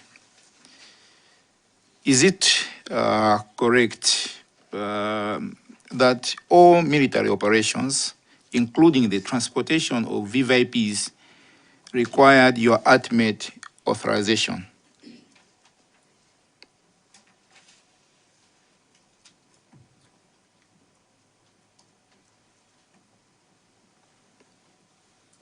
General, yes or no, so we can proceed? I want to say yes, Honorable Chair. Okay. Aircraft are strategic assets. It's not something that you cannot send willingly and say you are in command. No. These are assets that actually need to be protected. You can actually take it from the fact that we are meeting here because an aircraft made an accident. That actually is information enough or reason enough to say aircraft use and utilization requires to be authorized at the highest level. Should things or incidents of this nature transpire, then certainly we must be able to answer.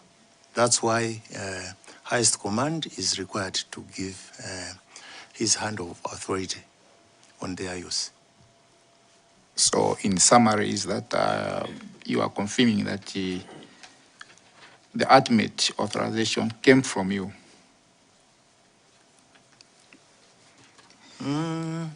I want to disassociate myself with ultimate, because from my presentation you have seen the consultation which took place. The minister was consulted, then the president were consulted. So if we actually use ultimate, then I am afraid to say I was the ultimate authority. If I was the ultimate, outrightly, I was going to say, yes, fly this aircraft to Mzuzu, but I not do that. Thank you, honorable member of the committee. Okay. Do you accept that the safety of the VVIPs fell within your command responsibility?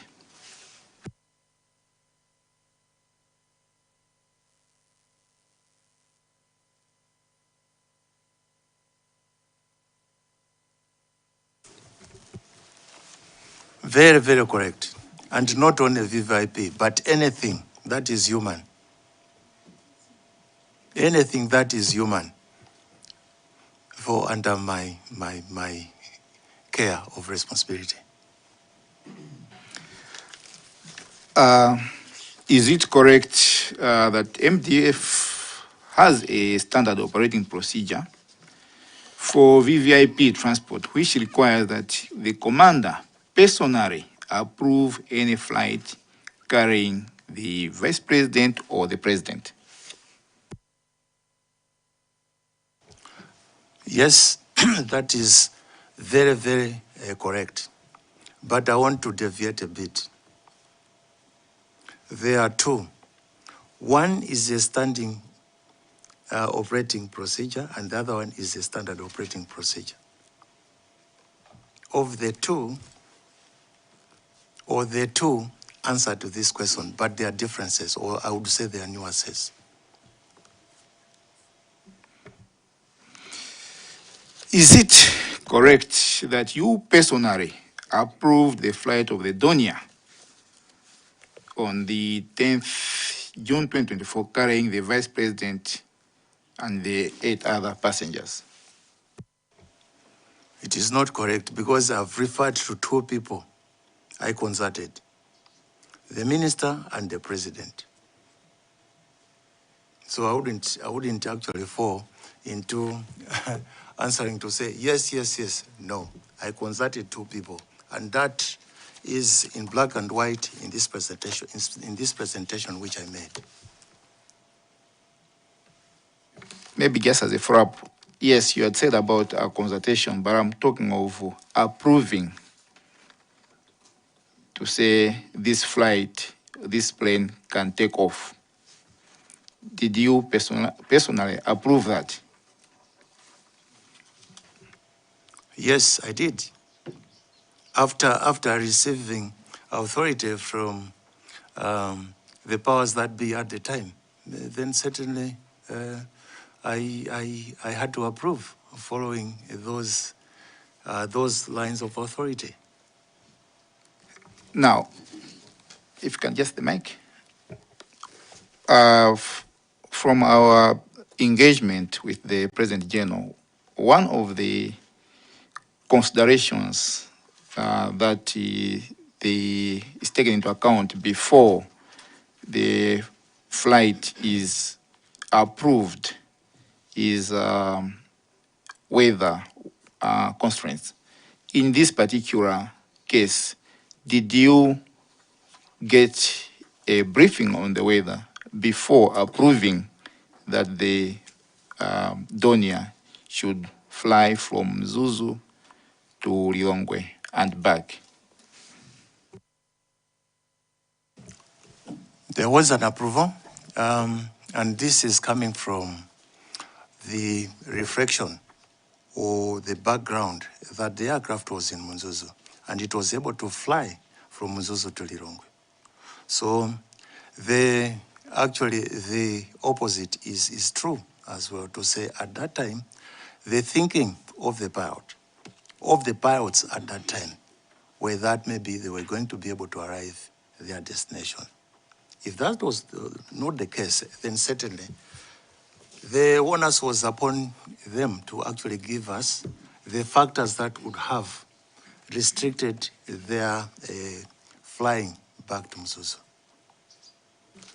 If they were able to fly to Lilongwe, then certainly on arrival, they had maybe the audacity to be able to say, we cannot fly back because of these factors. But they were able to say, no, we are going to fly. I thank you, honorable member of the committee. Thank you, Jenna. You've not answered the question.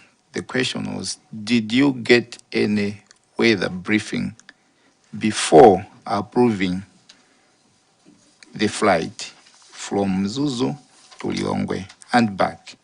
Was one of the considerations before approval is made is weather, the general called it weather constraints. So in this case, before proceeding to give an approval, did you get any weather briefing from your meteorological unit in, oh, sorry for the mic, if you can, in Zomba on the conditions of the weather obtaining on the particular day before approving the chartering out or hiring of the vehicle, of the flight by the office of the Vice President? Thank you.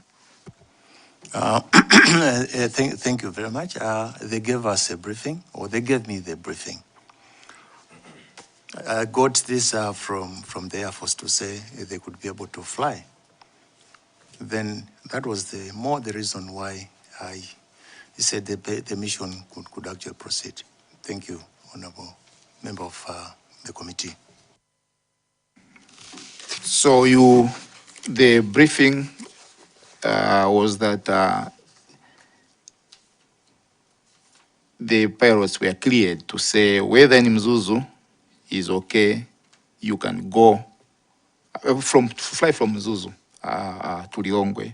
The weather is okay, to and from. So in short, there was clearance as regarding to weather on this particular day by your meteorological unit based in Zomba. Is that correct?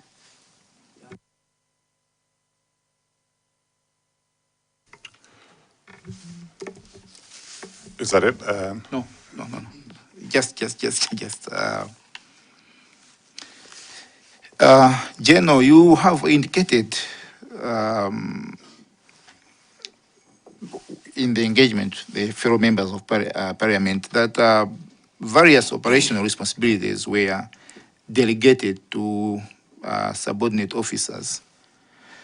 Would you agree that delegation does not remove accountability and that a commander remains responsible for ensuring that systems of supervision, monitoring, and accountability are functioning effectively?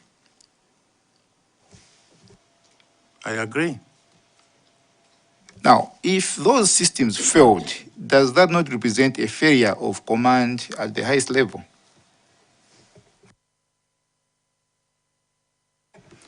I'm not sure if any failure was noticed.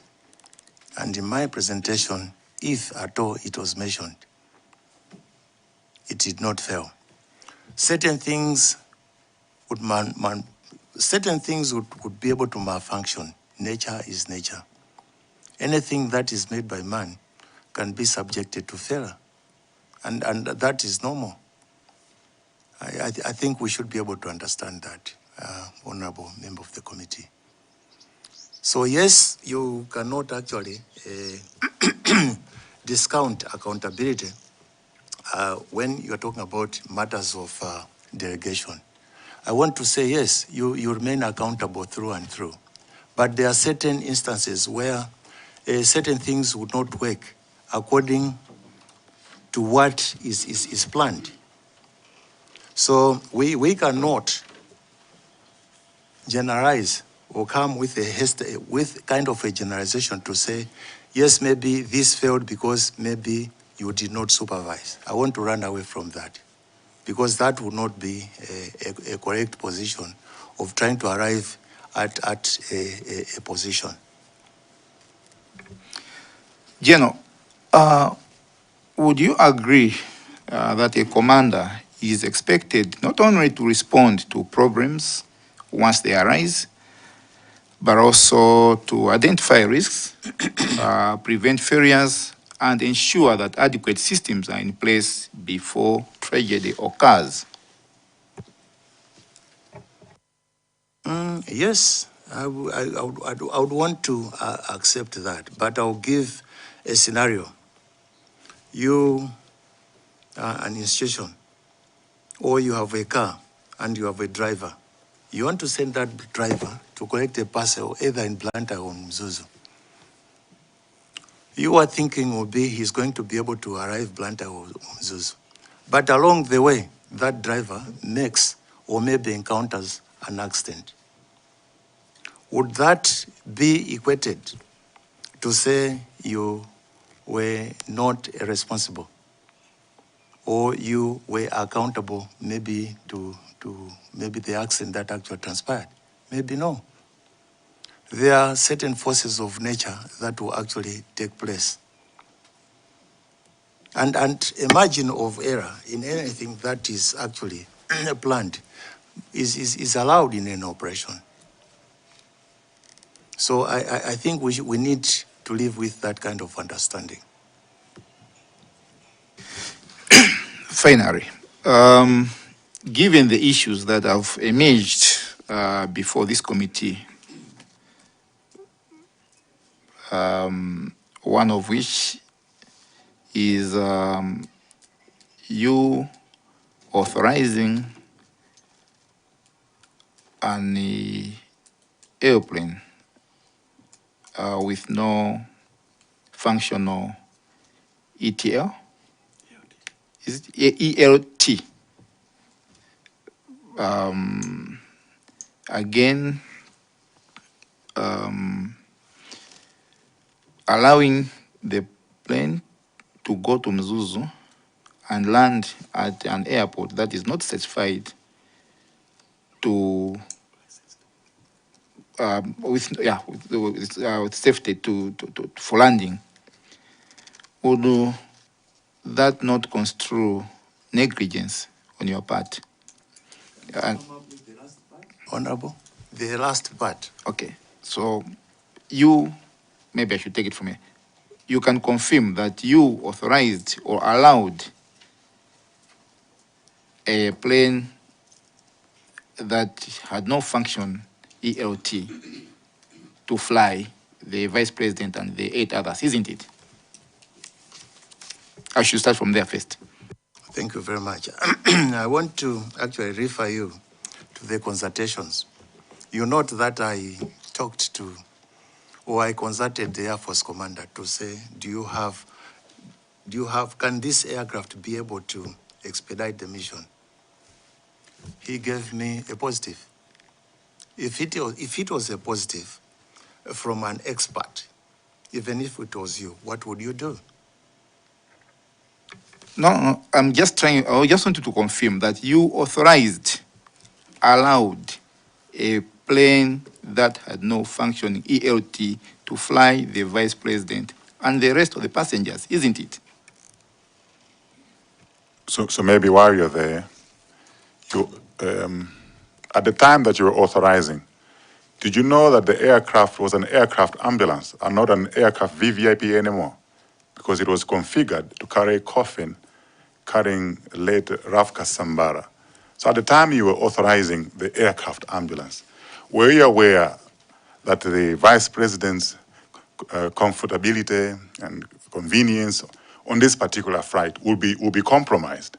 Because he was sitting in an area in an area that was configured not for VIP. Okay. Thank you very much, Honorable Chair.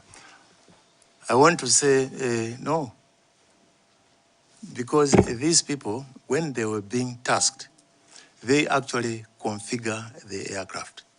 If the aircraft was being configured to ferry a dead body, certainly the configuration would be different.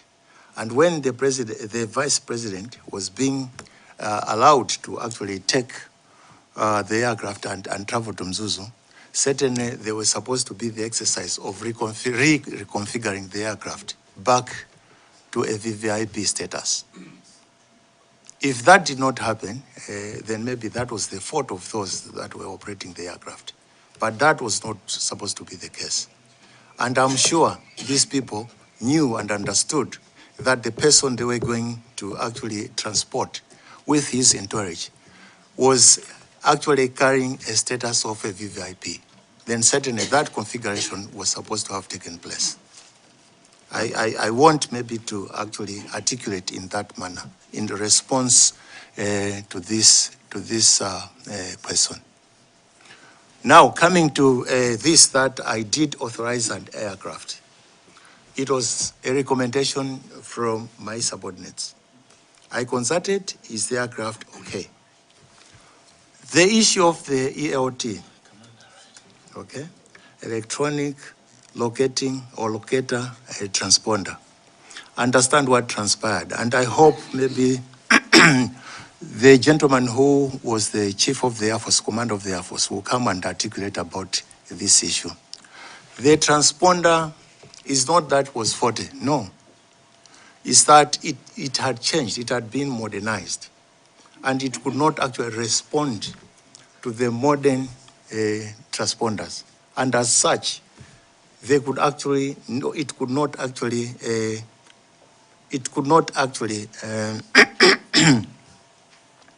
conform with the new or the new or the replaced transponders on other aircraft. That was the issue. So it was an old ELT, and not that actually it was expired.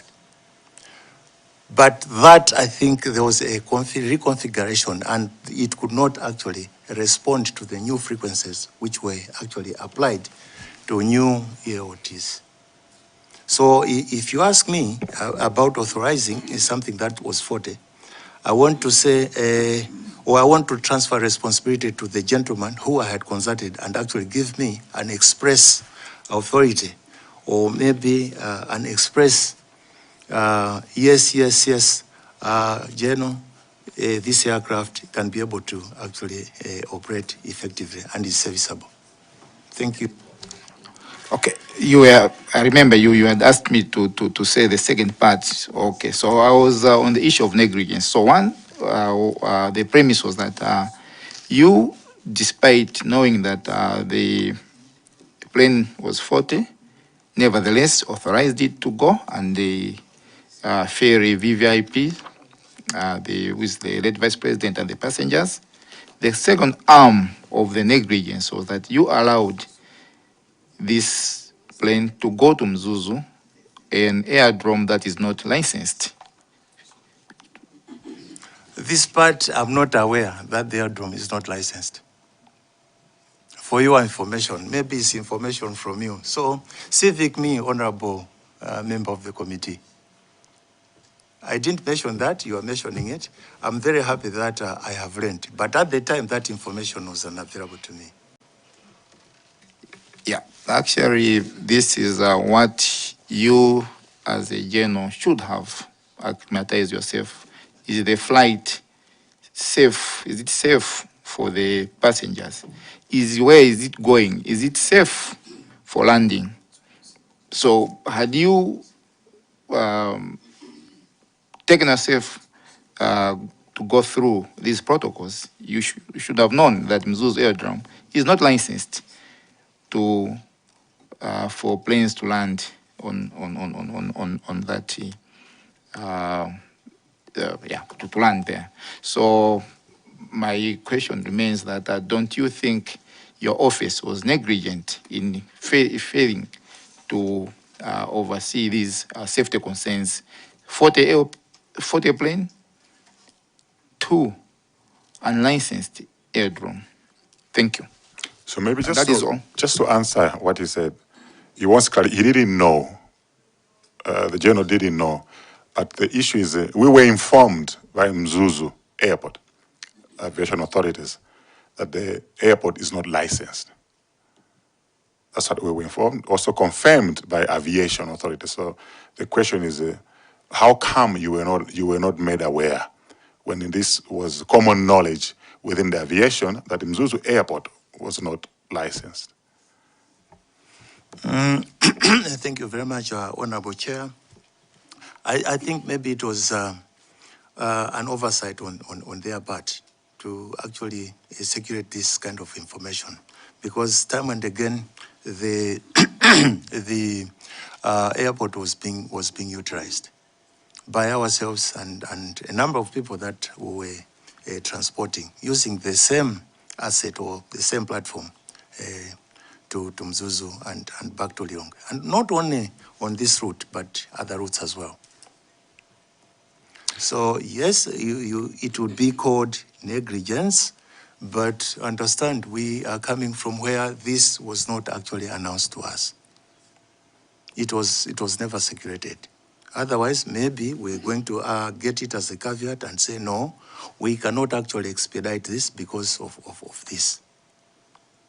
Thank you, Honorable Chair. But I want to move away from the parameter of negligence. Well, we can't run away from it. We can't move it, but we can't run away from it. It's something that we're talking about, and it will depend on the facts that are being presented on the table. So let's not ignore it or remove it. It's something that the committee will establish, depending on how you're going to respond to us.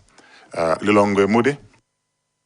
Thank you so much, Honorable Chairperson. I have 3 questions which are actually looking for some clarity. So thank you so much, General Dr. Phiri, for appearing before the committee, and you have answered so many questions. The first one is, I just want to have confirmation from your General if this aircraft, MAF Tango 03, had been used before by the former head of state, Dr. Lazarus Chakwera, and had also been used before by the late vice president before this incident in question. I want that confirmation. My second question, you briefed this committee that at around 10:45 and 1100 hours, you briefed the former head of state about this flight in question. So I want, if you can remember specifically, at what point did the preliminary search operations commence? Was it sooner after briefing the president at 1100 hours or before that time? At what point did the preliminary search operations commence. And the last one, General, is on the platoon that was deployed in Chikangawa forest for the sake of the rest of Malawians, let me say the soldiers that were deployed in the Chikangawa forest. Do you remember when they were initially deployed for this purpose of Operation Tetezankalango? When, if you remember, they were initially deployed for this purpose of Tetezankalango. Thank you so much, Chair. Let me allow Kasungu North so we can progress with time. Can you take the two questions together? Thank you, Chair, for giving the chance to Kasungu people to ask a question. I've got 3 questions to the General. 1, what lessons should the Malawi Defense Force draw from this tragedy? Secondly, what reforms would you recommend regarding VIP and VIP on transportation, air transportation? Thirdly, is there any matter within your knowledge that the committee has not asked about but ought to consider? Thank you, Chair. Jenna, you can exhaust those 2 submissions. Thank you, Honorable Chair.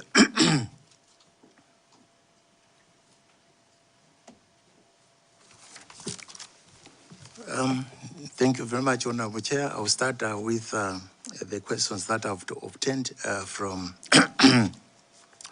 the member of Parliament belonging to the committee from Lilongwe Mudi. The first question is use of the aircraft by the former head of state and also the vice president, the late vice president. I want to say yes, these people had been using this aircraft. And I want to mention specific times. There was a time I think the president had gone to the north and had several meetings there. They were 2 aircrafts which were being used. And this particular aircraft, Tango 03, was the one which the president was using from Mzuzu to Karonga and Karonga and back. So yes, likewise the vice president several times used this aircraft to travel from Blanta and Lilongwe, and also to travel from Lilongwe to Mangochi. So I want to say yes, they were able to use the aircraft, and they were able to actually leave and actually come back through the same platform.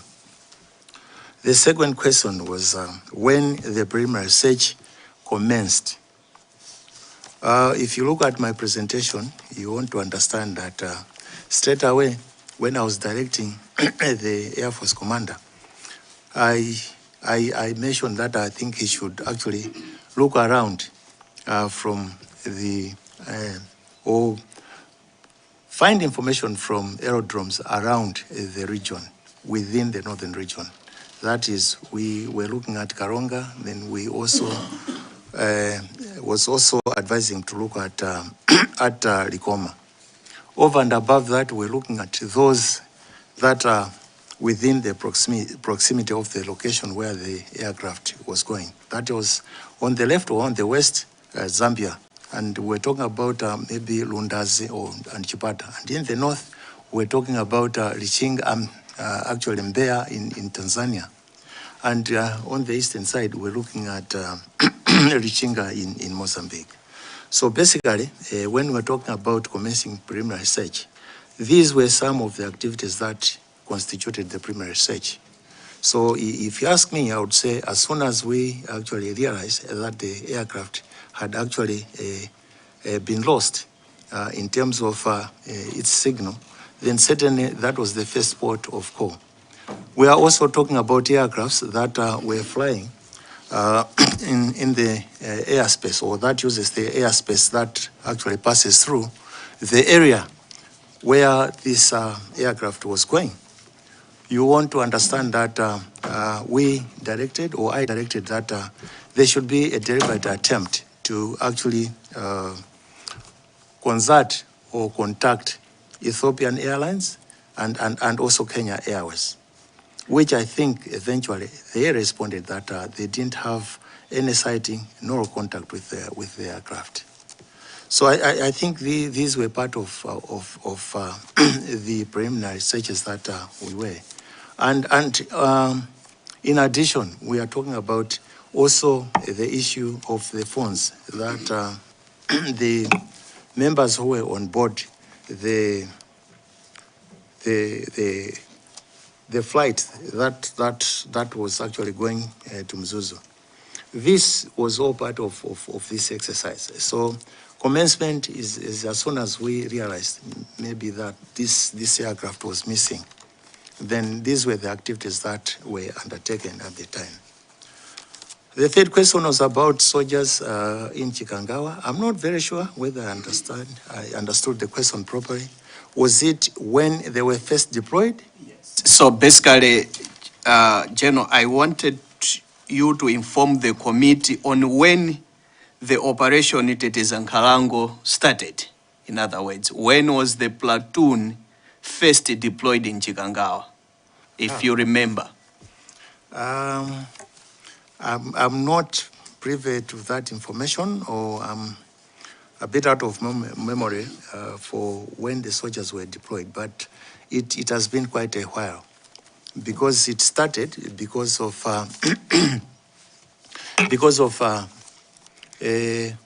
activities that actually came from locals trying to actually destroy the assets of the forest, in this case the trees.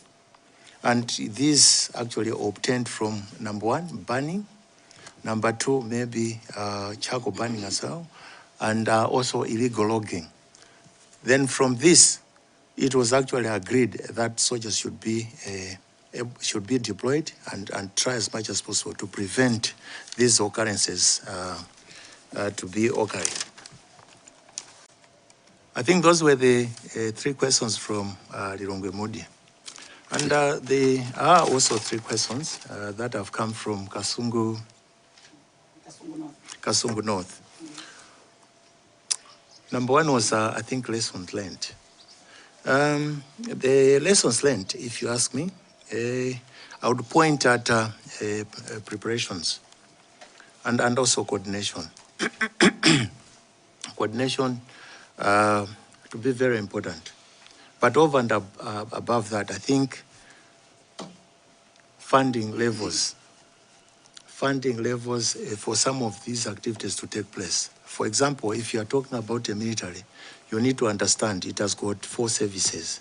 And you want to look at it from the parameters of the Army, you want to look at the Air Force, you want to look at the Navy, and you want to look at what we call the Malawi National Service. Each one is unique in its own way. Why am I saying this? If you look at the Air Force, it has got platforms that actually operate using the airspace, and you also have equipment or ground equipment that actually services them for to be able to efficiently fly, or also to be able maybe to land on the ground. So it is important that there is enough funding that these areas can be attended to, and that the level of effectiveness and efficiency are reached and are always with these functions. Likewise, if you also talk about the Navy, we want to look at the water platforms that actually float on the water surfaces. Very important, because anything can happen. If you don't have enough funding, or if you don't fund this service good enough or enough, you'll find that most of the times they will be wanting. their capability will actually be degraded. So if they are degraded, certainly you'll be prone to accidents.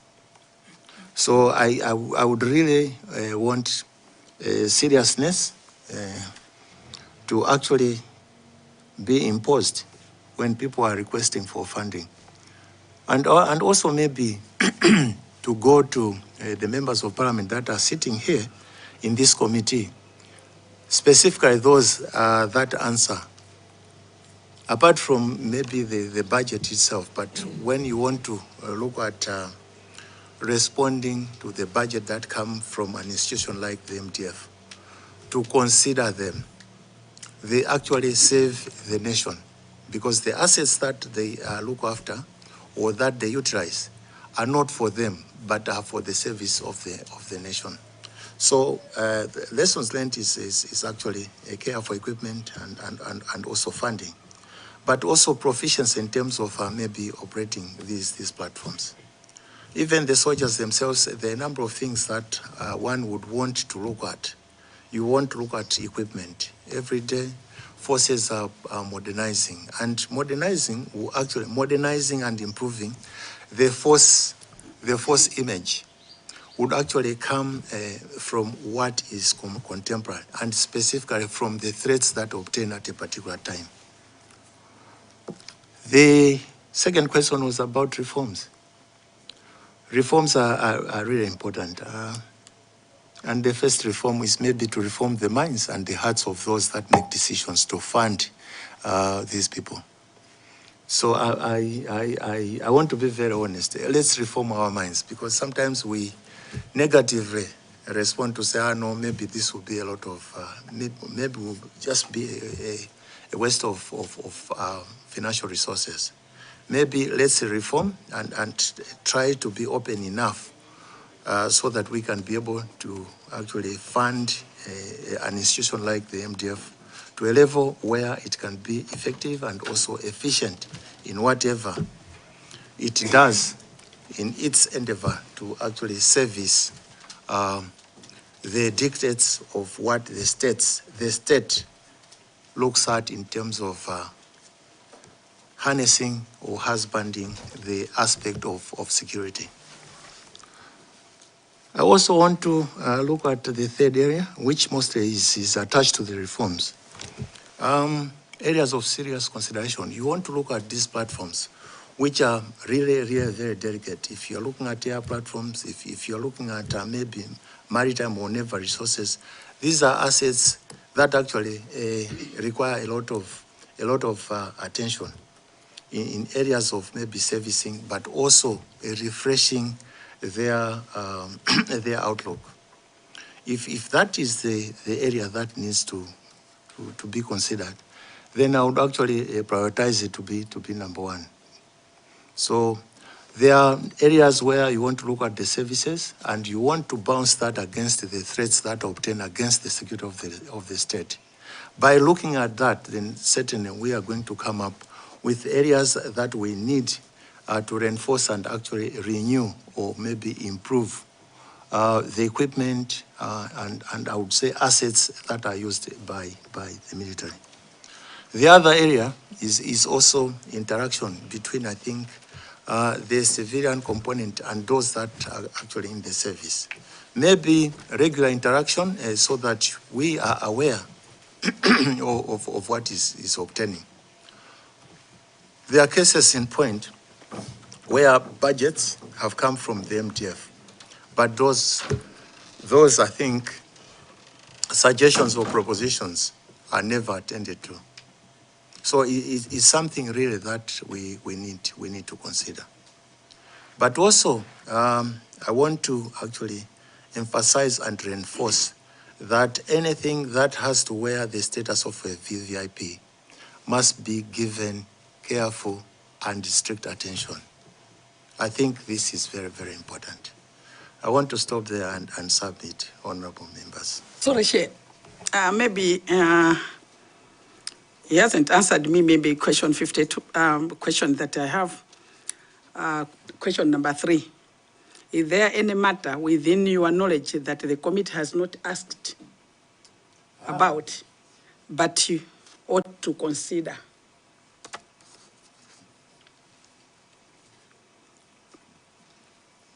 I think the committee has managed. Honorable Chair, from Honorable from Kasungu North, I want to say the committee has managed to exhaust most of the areas that maybe actually go to address the issues specifically that went into the activities of the aircraft that crashed.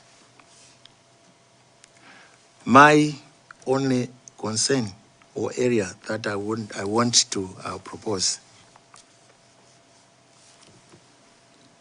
is maybe an issue of the members of parliament and the MDF to interact regularly so that there's a clear understanding of what each of these institutions can be able to do in terms of security for the nation. I find this to be absent most of the times. It should not be these institutions meeting when there's an occurrence. Maybe we should be meeting, or the institutions should be meeting, even if there's nothing, but maybe in anticipation if something actually occurs. That would be something I would really cherish if it is considered. Member of the committee from Kasungu North, I hope I've now addressed all your concerns. I submit. Thank you. Well done.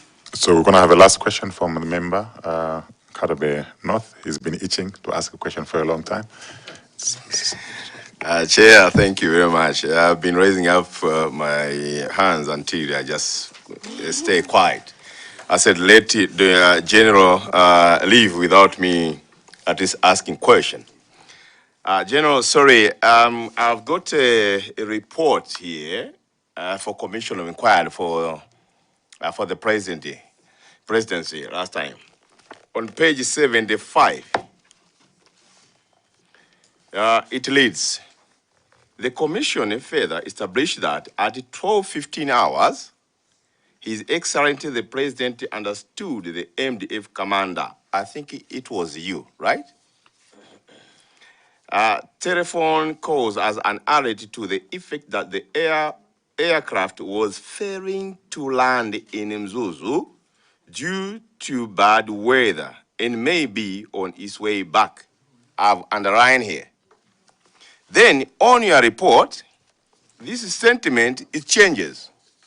It comes, had failed to arrive at its intended destination and that contact with the aircraft had been lost. So I'm confused, which is which? Because Malawi knows that you told the nation that the airplane did not, it failed to land in Mzuzu. Now you are telling the nation or the committee that it failed to arrive. So it was arrived on the first stage, now it has failed in life. My question is, did you change this statement after seeing the BFU report?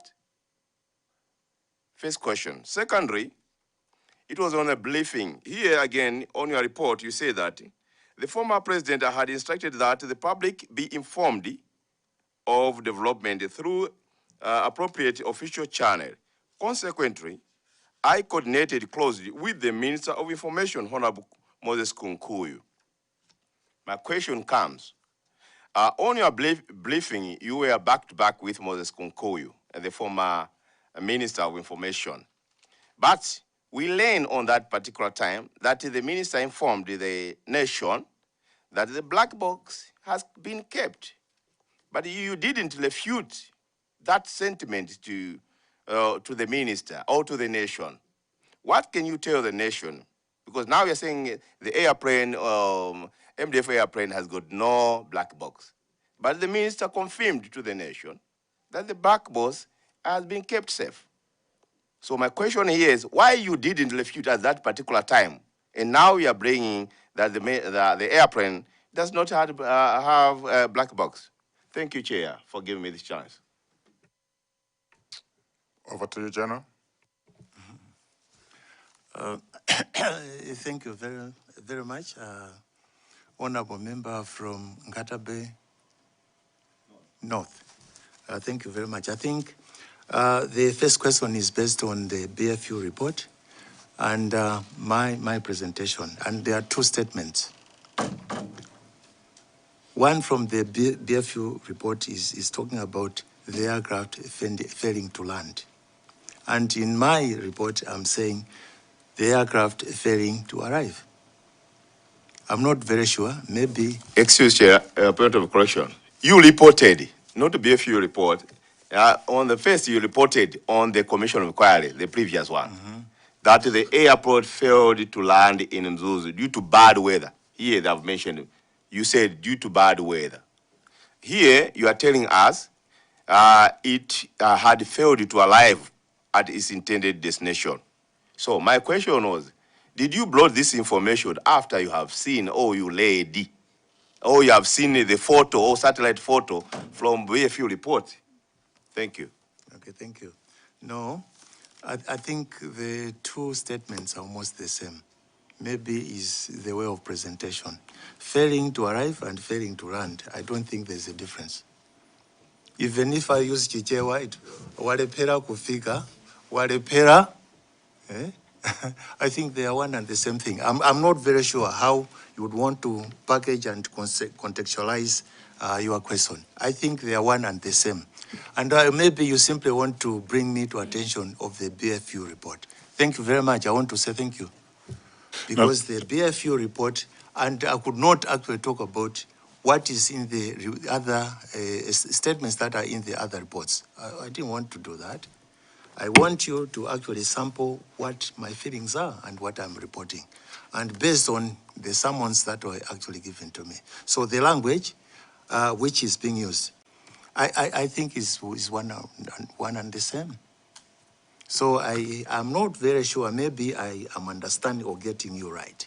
What was reported from what you are narrating to me is one and the same in both reports. Maybe they are just the reports, but if you actually translate it, go deep into it, they actually answer to the same question. Number two, you are saying, Honorable Kunku talked about the black box being returned. I'm not sure if people are at a platform, this is a journal, or maybe this is somebody, two people at a platform are talking, and everybody is listening. So somebody says, no, this is what has happened. The aircraft maybe has actually failed to land and we are trying to locate it. Or maybe the aircraft has crashed. And if it has crashed, then certainly all efforts are being done to salvage whatever was in the aircraft. One, if there were individuals or Homo sapiens in it, then certainly they must be repatriated. That's fine. Somebody has refused, has finished making that narration. Somebody comes up and say, no, there was a black box in the aircraft and we are failing. Seriously, seriously. Would somebody raise up and say, no, that is not correct? Maybe beside I went and say, no, that statement was wrong. If you had asked me, because I haven't been asked, maybe if you go back to him, he would say maybe the general will pointed out to say MDF aircrafts do not have black boxes. But I would not actually come openly there and then on the platform to say, no, that is not the correct position. I want to present, I think, the response in that manner or in that fashion. Thank you, Honorable Chair from Ngata Bay North. General, we want to conclude, but I'm still seeing a lingering hand from our Vice Chair. I'll give him the floor. Honorable Chair, I retired, so I have all the time. Thank you, Chair. We'll have lunch together. Chair, I think the General has responded to Ngata Bay North. What he has not responded is on the time that on this, his presentation talks about 10:35. but in the Commission of Inquiry report, he contacts the president with almost the same information at 12:15. He didn't answer that. But I have also another issue related to time, Chair, if you allow me. The General has presented to this committee that the approval was granted at 18 hours. I'm reading on page 2, where it says, I must mention, the consultations took place between 15:15 and 16:45 hours. Then at about 18 hours, I informed Dr. Squese, etc., about the approval. Are you aware, General, that late Sambalopa and the late Flora Selemani were informed immediately they arrived at Nzuzu at 17:32 that they had an exit assignment to carry the Vice President? Are you aware? Are you also aware, as you're answering that the MDF headquarters at 15:19 communicated the head of operations, giving him instructions to say, we have got this assignment. And it was the operations at 17:32 instructing the crew to say you have a next assignment. But here, you are saying the approval was at 18 hours. It's like the approval was being done when here, things are already happening. Can you confirm? Thank you, Chair. Thank you very much, Honorable, the Deputy of the Ad hoc Committee. I want to actually respond in this fashion. The approval took a lot of time. Understand, I think, when I spoke to Dr. Squese, he was at Chileka. And that was around 3 or past 3. From there, he took actually the return flight, which actually left at about 4:30 or 20 to 4. Then they arrived here sometime around 4 o'clock or past 4. Then looking at what happens when somebody has landed, certainly they had to look for maybe their luggage. Remember, these people were coming from a long trip that was from South Korea. Certainly they had to wait for their luggage. Maybe it took a lot of time. Now, when you want to look at that time, I was involved with the consultation. He had given me an assignment, and these people were not in one place. The Air Force commander was here. I simply wanted to ascertain the position of the aircraft and also maybe its suitability or serviceability. Then secondly, I wanted to actually talk to the minister and finally the head of state. Now, you want to look at the time that the PS took from Chileka and to arrive at Lilongwe International Airport, then maybe travel from Lilongwe International Airport to his house. You'll find that maybe it was sometime maybe past 5 or maybe even to 6. So I was waiting for them or for him to actually arrive and give him the responses. Chair, maybe before he continues, just to be clear, do you issue instructions to maybe people in operations before approval has been granted? No, I was coming to that. I want to come to that. Thank you. Yes. I'm not very sure how that kind of time frame or time sequence was arrived at. Maybe somebody reported something wrongly. Because if these people were moving, I'm not sure an order could actually be advanced whilst people are still traveling. There must be some disconnection of the presentation. Because some people are traveling from and they're looking for authority, and that authorization has not arrived. Then certainly where can we get that kind of activity from without? We required authority. So I think maybe there must be some disconnection, or maybe somebody mislogged that kind of information. because it could only, the operation maybe could only start. Also, if it started earlier, then it can't be around 1635, because that was the time I was still struggling to get maybe authorization from these people I was consulting. Chair, this information I'm giving you is obtained from the MDF report. So unless you are disowning the findings of the MDF, because that report is available to the chair, I've shown him where I've taken this. So I just wanted to triangulate this with you as MDF commander. So unless you are saying that when you're disowning, we should base on this. I submit, Chair. Thank you very much, Honorable Member of the committee. I think there must be some reconsultation on that. But if you look at the time these people were traveling and the time that are being logged and presented in that report, maybe there's a disconnect and it requires revisiting to a certain extent. What I'm presenting is realistic because people are traveling. Then within that time, if you tell me maybe they started, okay, they started after 1700, then maybe I can say, yes, maybe I said, can you start the preparations? But if it is at 1635, and that is the time, these people maybe are flying from Blantyre to Lilongwe.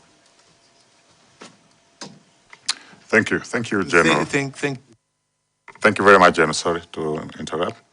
I think it's time to wind up. I just have one question, if not two. You said the search and rescue activities did not stop. So we wanted to find out what search activities actually happened between sunset and in the morning. Because there's no any report of what activities were taking place during the night when the rumored call-off was made up until morning. Which areas did they go? Are you aware? These soldiers that were there, what actually did they do during the night until morning? Well, all we know is what happened during the day, but not during the night until morning. Maybe if you can fill in that gap. The last one for me, General, is there's an item 5. In the morning of 10th June, while attending a meeting at Defense Office Headquarters with executives from Lilongwe Handling Company, which included the Air Force Commander, I observed the Air Force Commander leave the meeting to answer what seemed to be an urgent telephone call. I just wanted to know, what was the agenda of this meeting with Lihako on this particular day on 10th June? Was it a coincidence that the Army was meeting Lihako on the 10th of June? Was this a scheduled meeting, a regular meeting that was taking place between the Army and Lihako? If you can just clarify, what was the agenda? Was this a routine meeting? Thank you.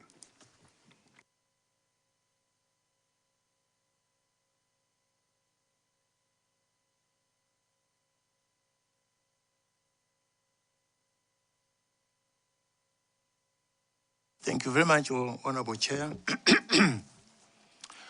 I want to respond to the first question. Activities of the search that took place or that were taking place at night.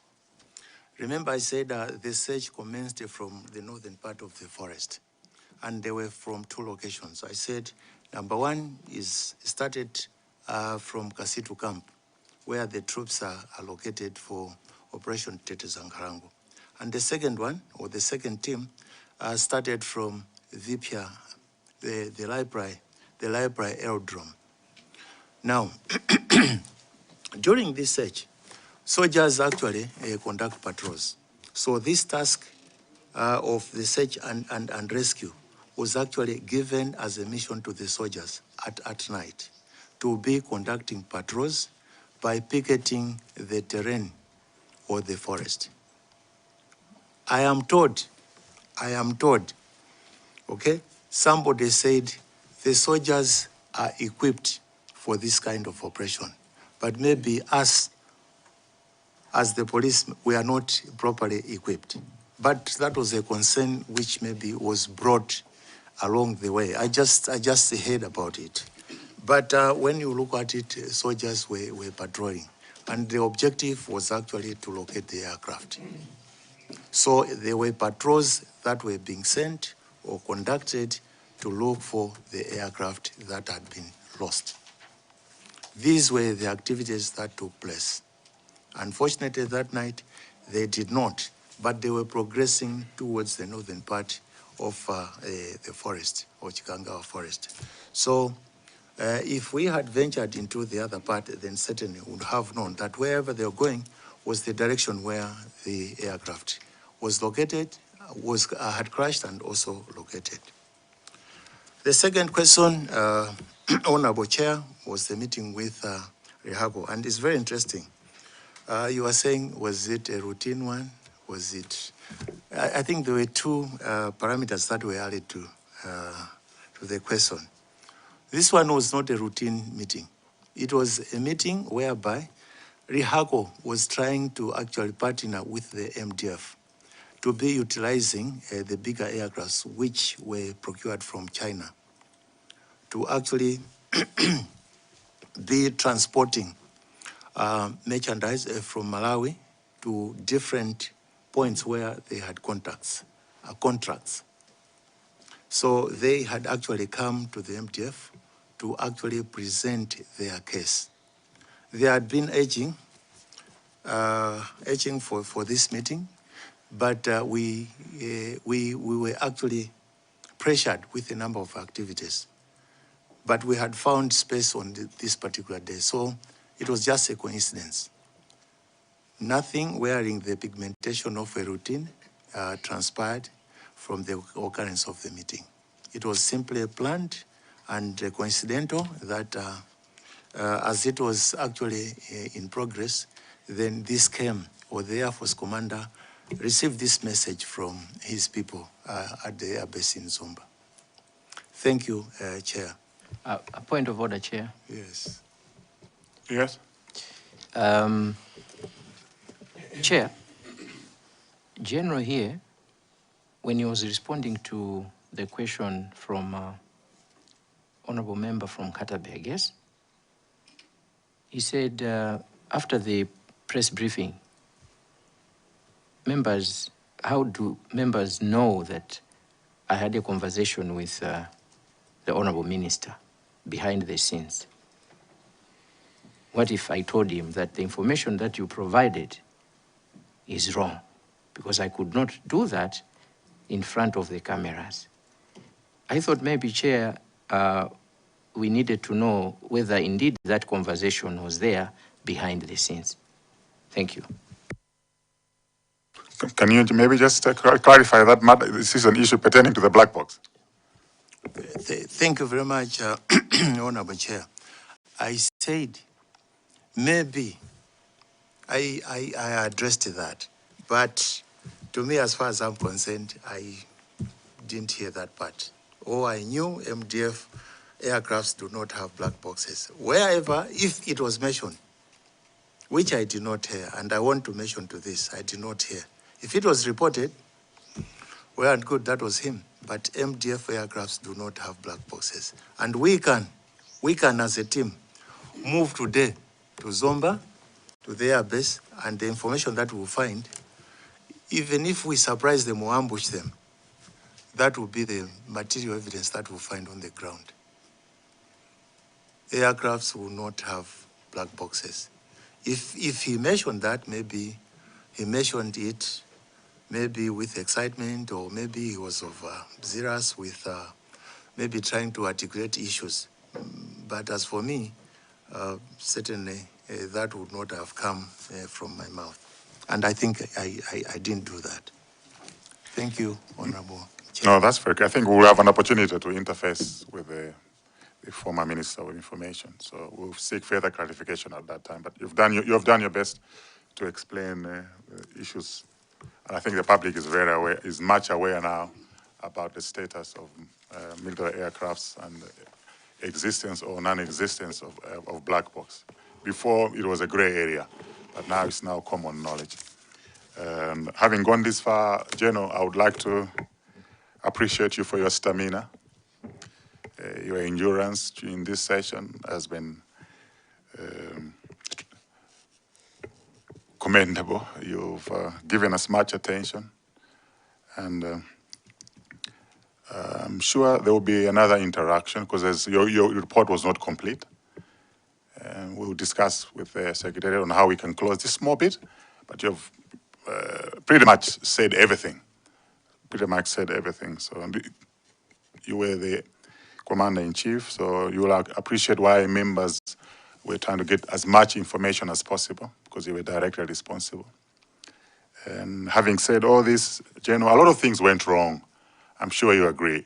I don't have to take stock of what went wrong. And I wonder why, when this happened, you didn't resign. Is there any specific reason why you didn't resign?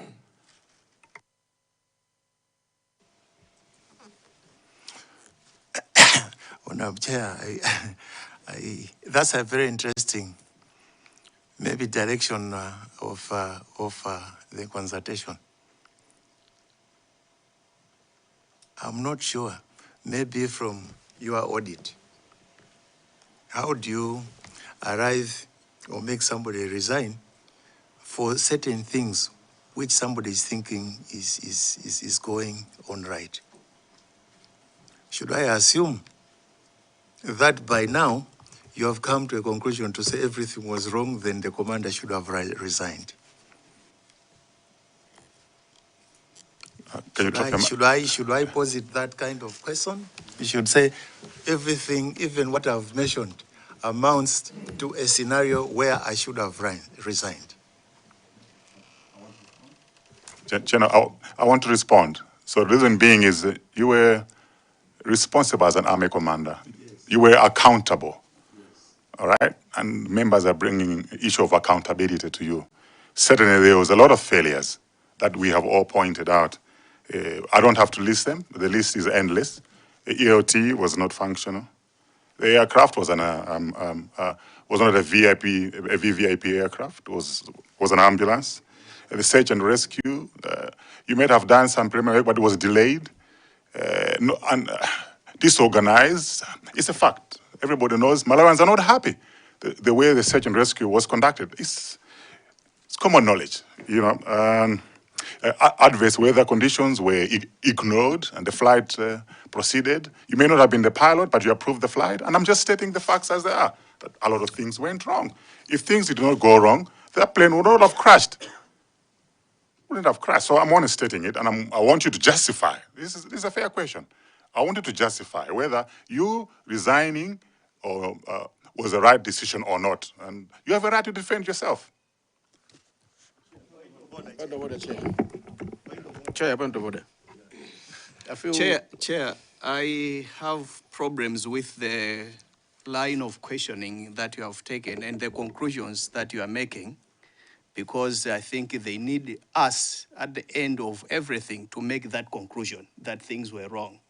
So, Chair, I feel like you should excuse us so that we discuss this not in camera, because I feel like we cannot be making conclusions of that nature at this point. Thank you, Chair. This is my opinion. Everybody has been asking their opinion. But you had said the committee, everyone is saying that. So I think I would join Longemude that if we are to take that road that every witness we should give our opinion in place of the witness and make our judgment, then we are going astray. Lady Augustine is not going to be in agreement with that kind of. I think this is why police is arresting witnesses before we finish the inquiry. No. Because of that kind of statement. He has a right to defend himself now or not. And I've asked him, he has to defend himself. Was it justifiable for him to continue working or resign? Is it up to him to answer that question? It's a fair question, straightforward question. You can come and defend him, but let him answer. Okay. Thank you very much. And I will defend myself in this manner. I think I was invited or summoned to present my side of the story. And I think I've given a fair side of a narrative that actually obtained on that particular day. And in this is coming from a list where the story started, okay?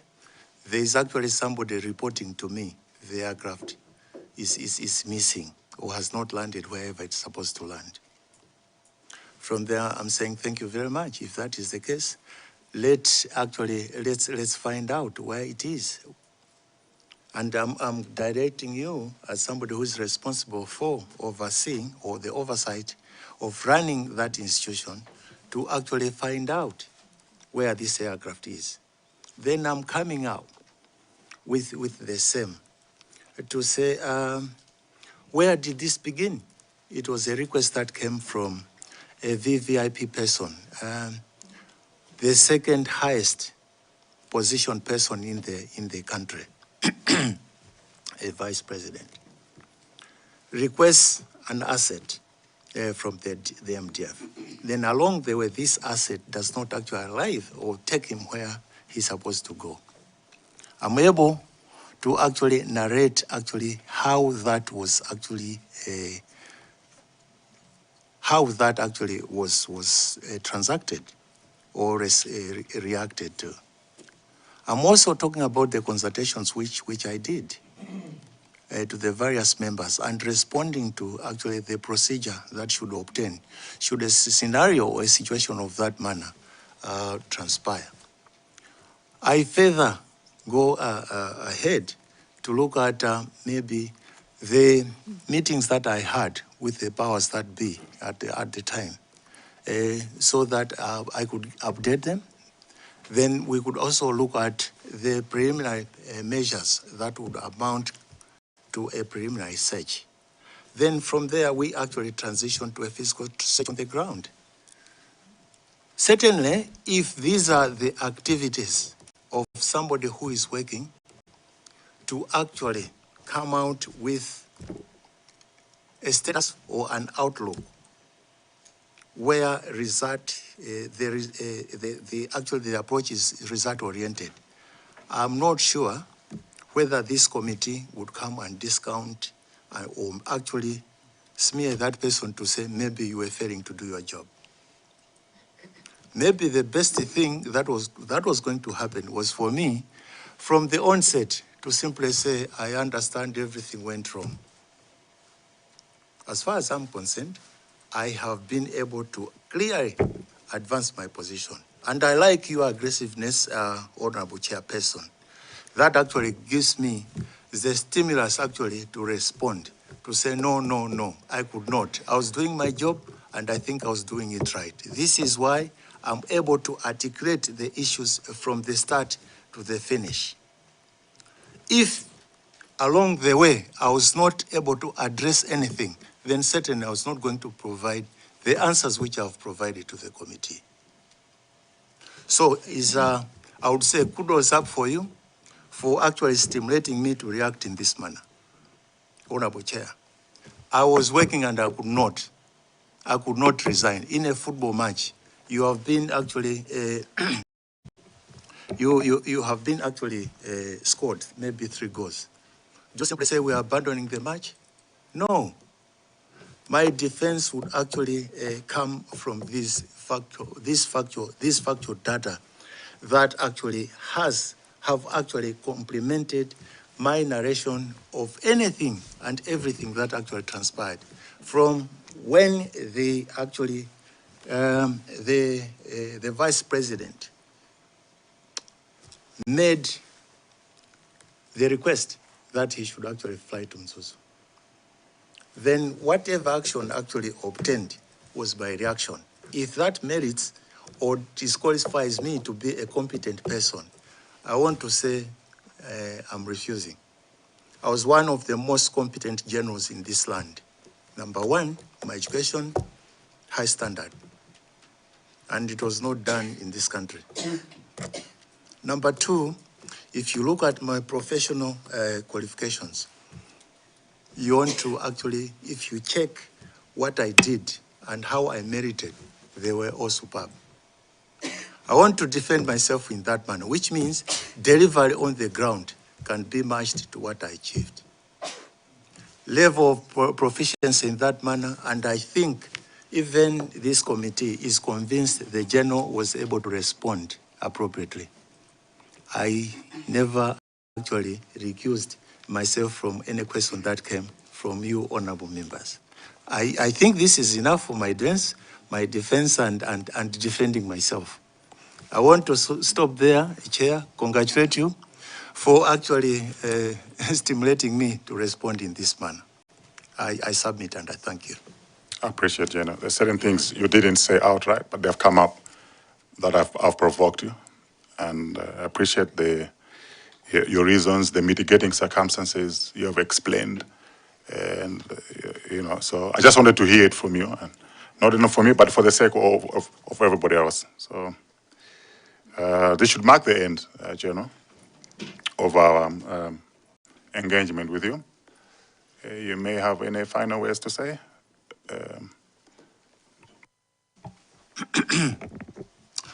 Thank you very much, Honorable Chair.